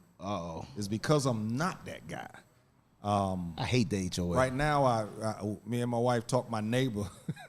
We talked him into getting to being part of the HOA, so we can, kind of like funnel what we. I break the rules on purpose. What we want, we funnel our stuff through him to hopefully get some actions done. But not just the HOA. I hate the HOA. The HOA, I mean, that's part of the community, but the HOA is more of a beautification part of the community. When I'm saying part of the community, I'm talking about when the kids walk by, they know who I am. Right. They respect who you are. They respect me, and they know gotta that they're not going to do something crazy in front of me. Having relationships with them, not to the point where they come to my house all the time or whatever, but if I'm grilling or whatever, I can say, hey, man, come on and get your hot dog. Not a steak. Come get your hot dog, something like that. But, that's where I want to get to in regards to that. I do want to start coaching again, but it won't be football. I've dealt with that cold weather. Not doing that no more. When I coach again, it's going to be basketball inside room. Yeah, I'm about to start that up because my daughter's 7, so I got to start coaching her. And again, I won't be coaching. And my son is grown now, so I won't be coaching him. But I think that's going to be my best way to give back to the community. But again, he said something similar to him. He said, if everyone takes care of their family, it improves the community. That's a fact. Take care of yours. You put out the right product. It can't do nothing but help the community. And other kids see what your kids are doing. They see how things are flowing. They, they can see the differences. So, all that stuff helps out. You know what I mean? And you can get them other kids to respect you. You know what I mean? When you can, I remember I used to be at the football games, because sometimes these kids, man, you don't know if you say something to them or not, man. But, I was so respected in the community from the coaching standpoint. I tell all the time, man, I don't even know them kids. I say, bro, put them pants up, man. Them folks behind you don't want to see your drawers. You know what I mean? My bad, coach. You know what I mean? I remember I had some kids. I ain't know these kids. They were just cussing up a storm for these folk, man. I walked over. I sat beside them. Hey, man, listen. Look around you, bro. All these grown folk around here, man. Y'all over here talking reckless like that. That's man. right. Come on, man. Don't do that around all these adults. That's some respect for it. You know what I mean? They would talk. I mean, it was ridiculous. Hey, man. Matter of fact, that was a turning point for me in coaching when I was having that battle. Walking out of the locker room, these kids were sitting there. I was coaching, I think, 8th grade at the time. These kids was out front. They had already finished practice. It was the youth league. And I'm walking out, and it's like a hallway, but they're standing right out the door, and I'm listening to them speak. And they were talking about Miss such and such down the street. She sucking this kid's daddy's and I stopped and I'm just listening to it. I was like, wow. And I walked out thinking that it was going to be high school kids out there. I thought it was going to be high school kids. And I walked out, and man, these was 11 and 12 and 13-year-olds. And as soon as I walked out, hey, Coach Jae Tea, I was like, looked around, I'm like, yeah, I need to keep coaching because these kids had, the way they were speaking about other adults was amazing to me. I'm not talking, this wasn't last year, man. This was 15 years ago. This was 15 years ago, and these kids were speaking in a manner that we don't speak as adults. And I was like, wow, man, you have to have some type of community involvement to get these kids to, and I'm not talking about 20-something-year-olds. I'm talking about 13, 14-year-olds. And like you said, it's hard sometimes to say something to them because the parents are pretty much at their age level also, to the point to where they get mad at you if you tell them not to be speaking that way. So, it's a fine line in it, Definitely a fine line. It's a serious fine line, but, But it's hard, though, because you got Coach Jae Tea. Then when they leave Coach Jae Tea and they go back to home, the other community, they got Young Thug. That's a fact. like you said, makes it even harder. That's a fact. Big facts, brother. Then when they go in, when they go in the house, they mama don't have a Coach Jae Tea reel going on of you preaching to them or whatever you doing at coach at practice, they got the Young Thug video on. They playing the Young Thug song. Makes it even harder. And again, we're talking about that fine line because again, now you're talking about somebody saying, you know what, why am I doing this if it ain't gonna help anyway? You know. Well, if you want to see the kids around your neighborhood, put a hoop up in front of your garage. Like that was one of the coolest things because when I put that, my kids play ball, so that hoop up is in front of my house, and all them kids used to come over, and every time I come outside, my kids get embarrassed. I'd be like, "Y'all, Mr. Riley," and them little boys, "Oh, hi, Mr. Riley. All right, Mr. Riley." Right, and I do that on purpose. I'm like, whoa. Remember, y'all got to be respectful of everybody else over here, cause y'all in my yard. All right? And they be like, all right, Mr. Riley, whatever the case may be. And to this day, they still cool. They see me, they go like this or whatever. My kids tell me what them kids is into. A lot of them is wilding out, doing a lot of stuff. Right. But at the end of the day, though, they give you that respect because I allowed them to play on the hoop at the house even when my kids wasn't there. I'll be like, look, you can play on the hoop, all right? But you got to take your shit up, take your stuff across, don't leave stuff on people's yard, and get up out of there. And because I look on the door ring and I can talk to them. And they would listen. They'd be like, all right, Mr. Riley, and they'll do it. Look, I started laughing because I was going to ask you one thing. I was going to say, oh, they not calling you Mr. Suge? Nah. Outside of Mr. Riley. Hold up. And the next thing I was going to say, so were your kids snitching? Well, snitching up. Oh, yeah, let me be quiet. I don't know. This joint being recorded. I just had to start laughing. It wasn't even snitching. Nah, I understand what you're saying.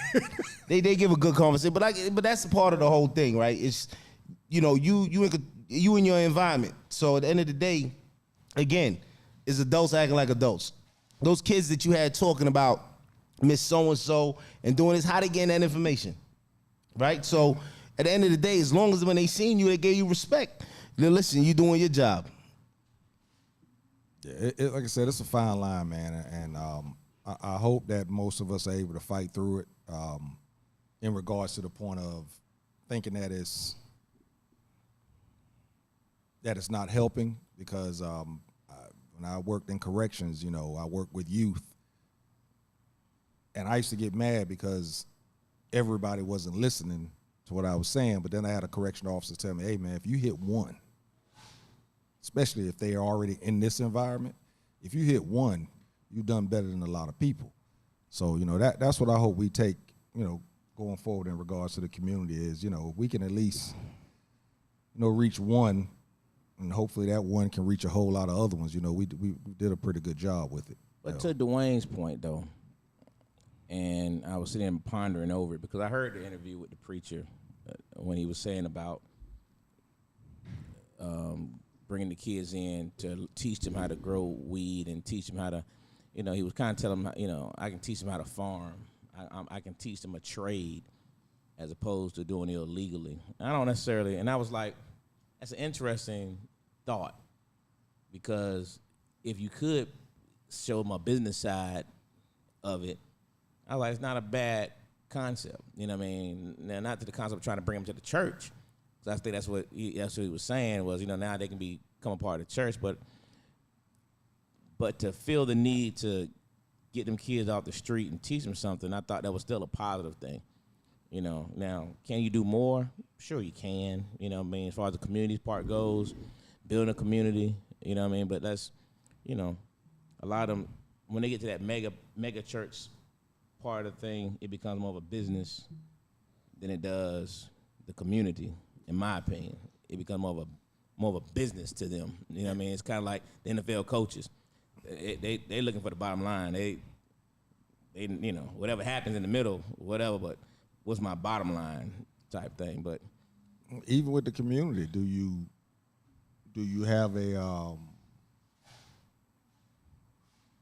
process to see who can be a part of your community?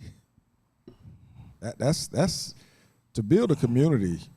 I applaud anyone that can do it and it be a successful community to build it from the ground up.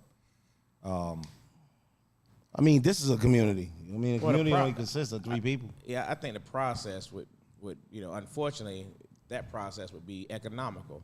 They're gonna build a community for people that could afford it, as opposed to what Thug could have been doing with all that money, is building a community that people who couldn't afford it But outside of the money, he had the people that followed him. Right. That was bigger than the money. Right. Well, he used his power for negative influence. We got 28 people on one case. That's just the case. Right. We ain't talking about all the ones that just was saying YSL. You know what I'm saying? That's real. So he had something that was bigger than money. But like I said, it just depends on what you want to do with the community. You're right. 100% right. So we want to take a break. We want to go to top 5. Which one you want to do? Take a break. All right. We'll be right back. Top 5.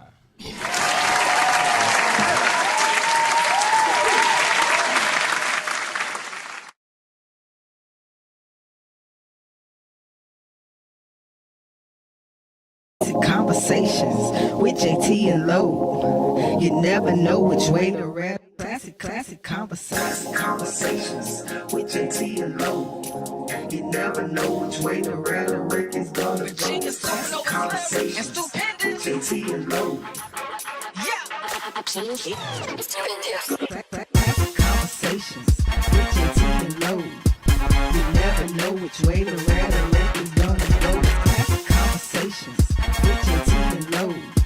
You never know which way the rhetoric. Classic conversations with Jae Tea and Lo. You never know which way the rhetoric is gonna go. Classic conversations with Jae Tea and Lo. You never know which way the rhetoric is gonna go. Classic conversations with Jae Tea and Lo. You never know which way the rhetoric is gonna go. Classic conversations with Jae Tea and Lo. You never know which way the rhetoric is gonna go. Classic conversations with Jae Tea and Lo.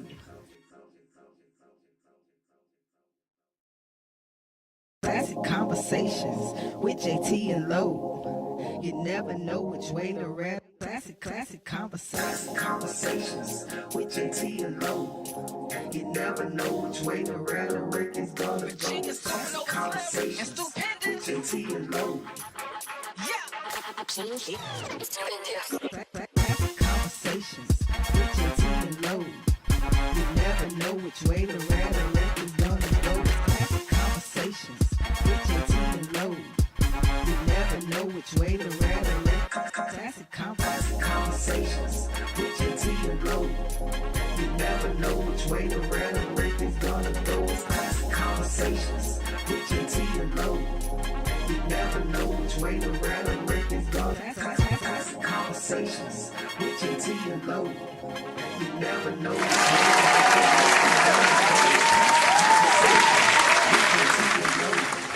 You never know which way the rhetoric is gonna go. Classic conversations.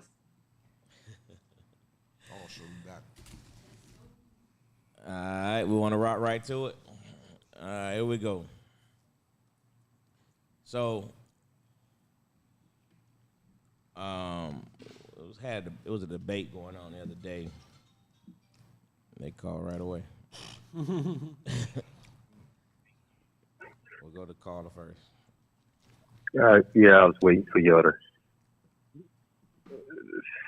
start. Go ahead, caller. Okay, question. It's Rocky Martin. What's up, Brother bro? was saying, how y'all doing? All right.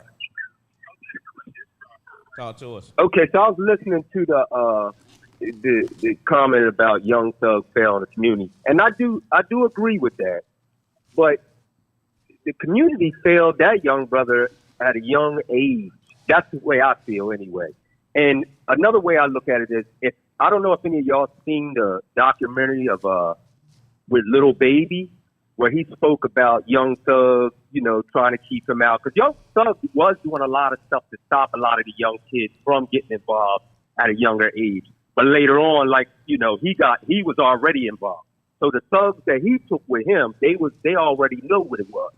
So my whole thing is, we're saying he failed the community, and yeah, to some degree he did. But the community failed that young brother at a young age. Nobody guided him.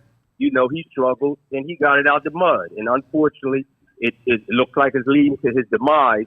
But on another note, all those brothers that was down with him, they already knew what it was. And that's the one thing I liked about Big Meech. He went down by himself, and because he knew what it was, and it is what it is. That's just the way I look at it. The community failed Young Thug as a child, but once he got of age, he helped fail even more thugs. That's what people not realizing. So we can say, when he was growing up, he was poor, he was this and that, but he came into some money, and he had the opportunity to redo what was done to him. And other than he doing was it, doing that though. No, I don't know if he was just building a lot of stuff. He was doing a lot of stuff, and he did have a lot of plans. Now, naturally, I mean, it's blood money, so it is what it is. But I do know he was building up a lot of stuff. Well, the plan was to build up a lot of stuff in Atlanta for a lot of the, the struggling youth and all that. Now, unfortunately, like I said, it was blood money. So, I mean, how far, and from a spiritual end, I ain't going to say I'm the most spiritual guy in the world, but from a spiritual end, with that money getting brought in vain, I mean, at one point or another, it's going to falter. So, the community failed him. He failed them way more than anybody ever failed him. His parents was on the poor side. He's not poor. Mm-hmm. He has money, and if he was this guy that everybody want to big up him to be, his situation would be a whole lot different. It'll be some guys that's saying, "No, I do this, or I take this, or I ride with you because of what you do or did for the community." He bought 100 acres. He didn't buy 100 acres on Cleveland Avenue. And his 100 acres that he purchased, he was gonna name it Slime City. And another thing that you said about those guys that was with him, they knew what come with it. What about him? He don't know what come with it. We don't. Yeah, he do. Yeah, that's part of the game. So those guys snitching, taking pleas, whatever terminology you want to use, that comes with it also. It's like the Nicky Barnes story. I mean, all snitching and all that is part of the game. I'm just saying there is fellas that there was some true gangsters that stuck to the game. I ain't no gangster. I come from a good family. But there is true gangsters that stuck to the game, bit the bully, and just went on out. Unfortunately, he didn't have those type of guys. They told him that story, obviously. Right, but like you said, it's part of the game. The whole snitching thing is part of the game. But still in all, just like a T.I. case and this and that, with everybody, we all speculate because everybody really don't know what it is. We just go by the media, little bits and pieces, because we not down with Young Thug. So, so we really don't know what it is. But unfortunately, I mean, he's going to take his bumps with his bruises. I don't know how it's all going to pan out.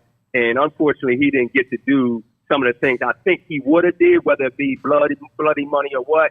But it's just going to go down what it is. I'm just saying, at where it started at, they failed him at a young age. And I'm kind of finished with it. But I get what you're saying too, my brother. It's not no disagreement with what you're saying. I'm just saying, I mean, let's put it where it all started at. Nobody was there for him. He got it from the mud, and unfortunately, this is what happened when you get it from the mud.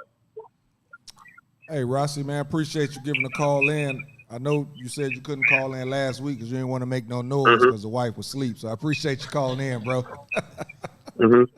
Yeah, no doubt. Appreciate y'all, brother. I'm gonna keep on watching. No doubt. Appreciate you, dog. Top five? Yeah. I think that he had more than I agree. He had more than enough opportunities to correct the wrongs, and chose not to. Yeah, and people praying because they like his music. Like he said, we don't know how it's gonna turn out. We know exactly how it's gonna turn out. Well, it ain't gonna change. I mean, he's going to prison. He's going to prison for the rest. We know how it's gonna turn out. Everybody hoping that some magically happened, was some slip up in the case. Well, they said he's throwing out some of the RICO charges and all that. They threw out a cell phone, and the same day they threw out the cell phone, they gave a guy a plea that everything they found in the cell phone, who he was talking to. Right. Everything going back there anyway. So this whole team telling on him. They threw out the cell phone, but everything that was in the cell phone, somebody pleaded to. The guy that he was talking to in the cell phone and everything. They gave him a plea the exact same day that they threw out the cell phone. And now if he called to the stand, he has to testify. Right. So at this point, everybody just hoping and praying so they can get another Young Thug album. But him growing up poor has nothing to. He's been rich for at least a good 10 years, I could say. So what he went through as a child ain't got nothing to do with what's going on right now because he know what he went through. So if he knew what he went through, why allow them to go through it? There you go. Bro, he took children and had them killing people, bro. Yeah, I don't respect him. That's deep. Good stuff, man. Yeah, but if you... All right. So, I was almost hesitant to do this top 5 based on the NFL situation, but we had a real serious debate the other night. And I said, man, I'm not going to use that for my next top 5. Your top 5 current NFL wide receivers. Your top 5 current NFL wide receivers. Yeah. Current. Wow. That we like, that's Whatever just your good. top 5 are. Good, like whatever, however you want to slice it. Whatever your top 5. As long as they playing though. Yeah. No order, but see, for me, I always been a big AJ Green fan. So, I like AJ.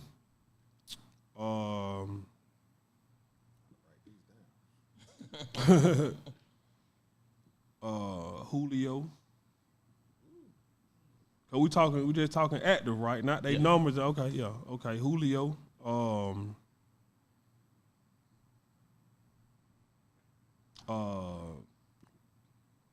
Hopkins. DeAndre Hopkins. Yeah, him.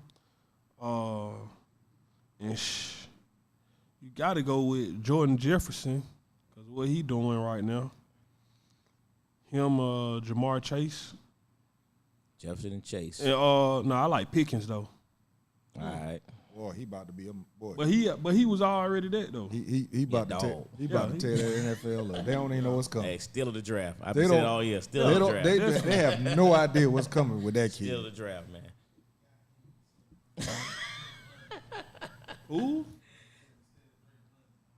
Drake London nice though. Falcon messed up on that. They should have got Justin Fields last year. Other than Kyle Pitts. But What you got, Dwayne? So I got the mic.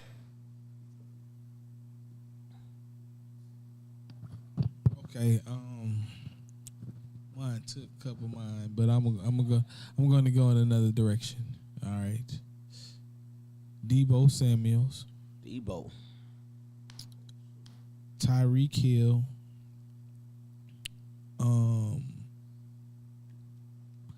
of course Devontae Adams. Oh yeah, and this is no particular order.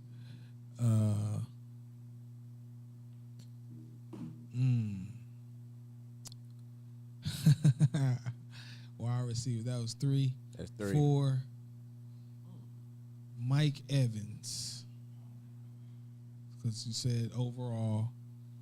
And last but not least.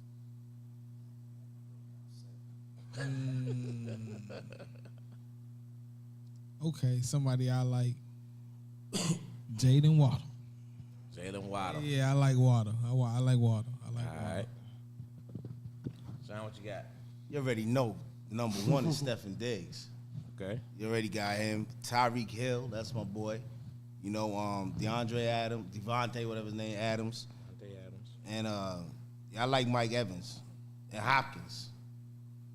All right. Got your 5, Benjamin?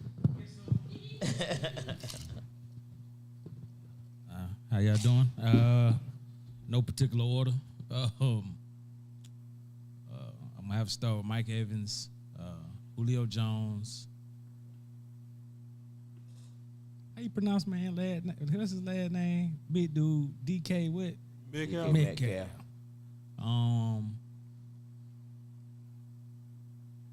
AJ Brown. He a dog. I got one more, right? One more. What's my man from New Orleans? Michael Thomas. Michael Thomas. He never stay healthy. I know. Boy, he signed that contract. He took a vacation, boy. Got them bad feet. Signed it just in time. Yeah. You passed on this one, Phoenix? Gotcha. All right, I'm gonna have me a couple of honorable mentions in here, boy. I got the right, and I was like, man, damn. All right, I gotta go with Deebo Samuel. Just love his all-around game. Jamar Chase, Cooper Kupp. Sheesh. Hey, last two. Hill out of Miami. Tyreek Hill. Yeah, What's that? That's 4. that's 4. And number 1 is Devontae Adams. But my honorable mention is Hopkins, and then this boy out of Green Bay. Young Watson. kid. Watson. Watkins or Watson? Watson. Watson. Telling you, man. He dropped the first touchdown pass of the year.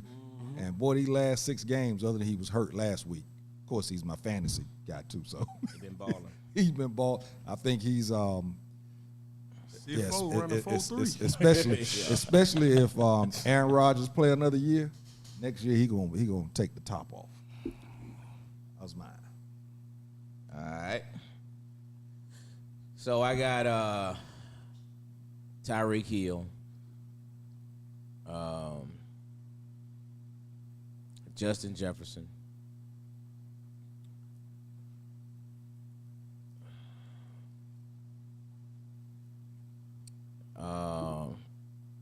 yeah, you're right.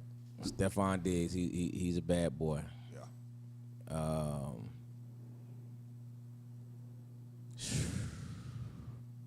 Right now, I gotta go with Jamar Chase. And my number 1 receiver right now, man, I think the baddest receiver in the game, that boy Devontae Adams. Hey boy, he doing it with bad quarterback play. But I'm gonna replace Justin Jefferson for DeAndre Hopkins. I just thought about that. DeAndre Hopkins to me is, if he had the right quarterback, Yeah. he's unstoppable. I don't like Kyler Murray. I tell you what, Yeah. bro. That cornerback put it on Jefferson the other night, though, Hey, didn't he put it on him now. he? Was punching him in his chest. Danced on him and everything. He was punching him in his chest He off had that some- line of he- scrimmage. He had something to prove. Zaire, he had something to prove. I mean, he was hitting that dude off the line of scrimmage, and it just messed him up for the rest of the game. I was like, wow. Ooh. Yeah. Yeah, we had a couple of them here that were just saying Justin Jefferson the best receiver in the game. I said, you can't be the best receiver in the game when a dude can shut you out. And he shut him, One-on-one. bro, he shut him out by just hitting him at the line. Hey, one-on-one. So I know what he's going to be working on the offseason. Trying to get off the line of scrimmage. Antonio Brown don't count? He don't playing right He ain't now. in the league, but He in the league? No, he ain't. He not in the league, but he started this season. No, not this he ain't season. not this Wasn't it season. this season when he He took ain't all the played stuff since off? That was, last season. yeah. He's the best receiver on Twitter. He the receiver rapper? He's the best receiver on Twitter because he keeps something going. Mom to chime in. She got Tyreek Hill, Justin Jefferson, Jason McCourty, Julio Jones, and A.J. Brown. And she put that bum on Dallas, C.D. Lamb as an honorable mention. Jason McCourty. Jason, like safety though. That ain't their brother, the twin. Yeah, you're right. The twin. So maybe she's talking about somebody else there. Yeah, I think Justin be my honorable mention, and that boy Pickens. By next year, Pickens gonna be that top 5. Yeah, bro. I've been telling them all, see, man, you want to win the game, man. Throw the ball to that boy right there, man. They can't cover one-on-one. They can't what's cover. your quarterback name? With the gloves? Pick it. Pickett to Pickett. Well, they Pickett gonna to work Pickett. this summer. They gonna work this summer. You watch. They gonna be ready next year, bro. Yeah, they're gonna be ready next year. Yeah, that's what I need to put him at. He's unstoppable right there. Yeah, Jefferson would have been on my list if I hadn't looked at that game the other day. He beat that dude. I mean, he beat him up to the point where his head was down. He was But throwing his Jair helmet. been like that though. That wasn't no. Hey, boy. Jair been like that. Hey, He been like man. that. It was like, hey man, that first game was a fluke. Coaches called me and said, hey man, you can't be talking like that. He said, I got you, coach. Yeah, Jair been like that. Ooh, he put it on him, boy. He put it on him. I was like, oh, yeah. Mike, boy, you done put some jewels out here tonight again, man. We gotta make sure we need when we do the clip this week, man. He gotta have his own clip. Right by himself. Hey, I need to have his own clip this week, boy. That is a fact. Right by himself. You dropped some straight jewels. Mike, what you got, man? Final words, brother. I got engaged, man. What? You sure did, brother.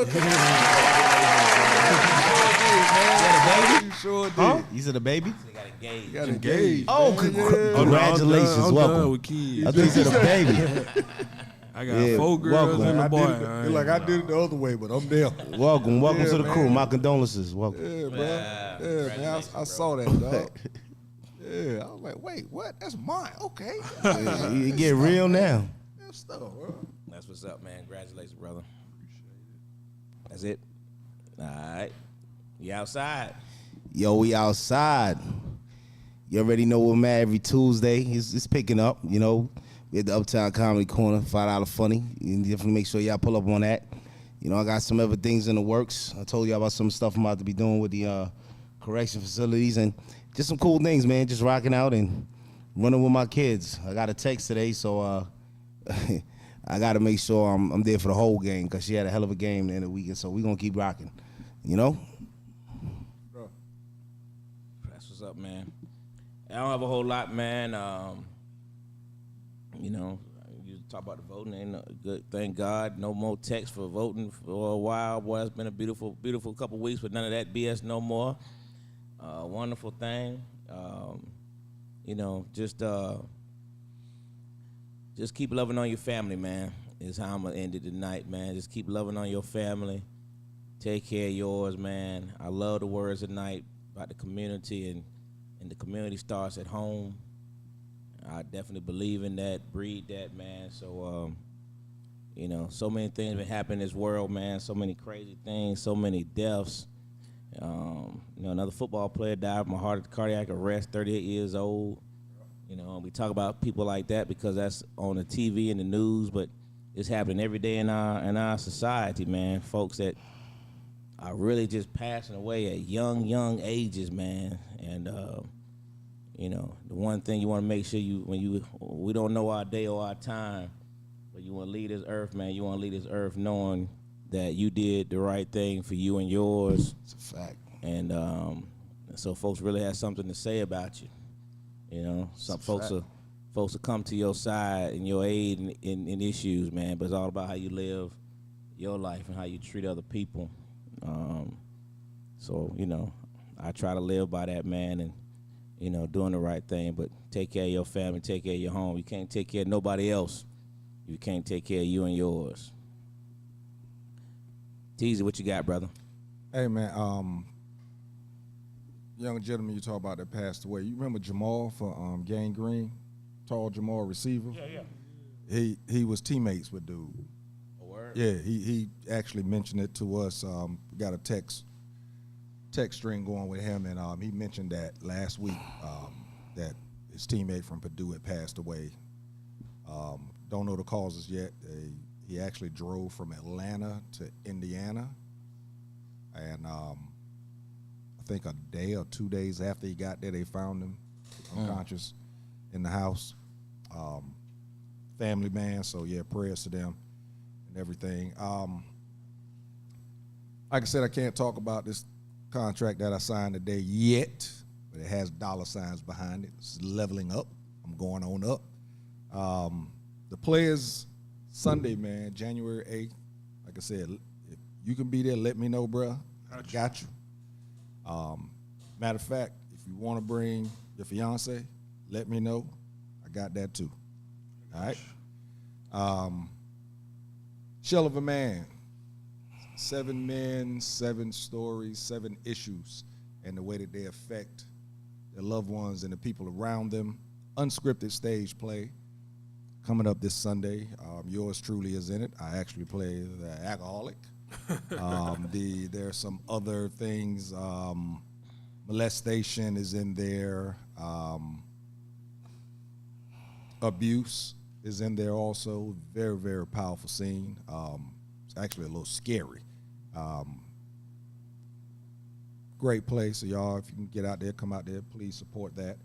I'm going to leave us with this, man. Just recognize that every bad thing that happens to you is not about the devil.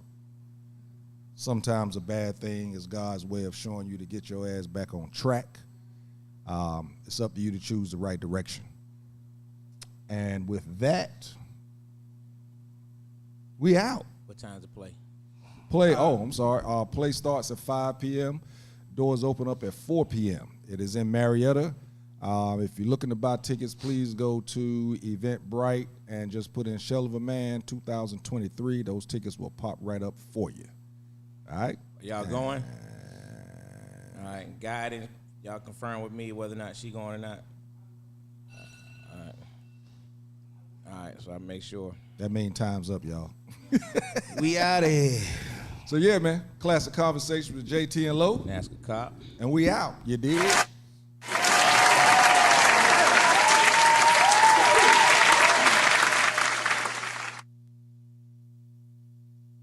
Classic Conversations with Jae Tea and Lo. You never know which way to rap. Classic Conversations with Jae Tea and Lo. You never know which way the rhetoric is gonna go. Classic Conversations with Jae Tea and Lo. Classic Conversations with Jae Tea and Lo. You never know which way the rhetoric is gonna go. Classic Conversations with Jae Tea and Lo.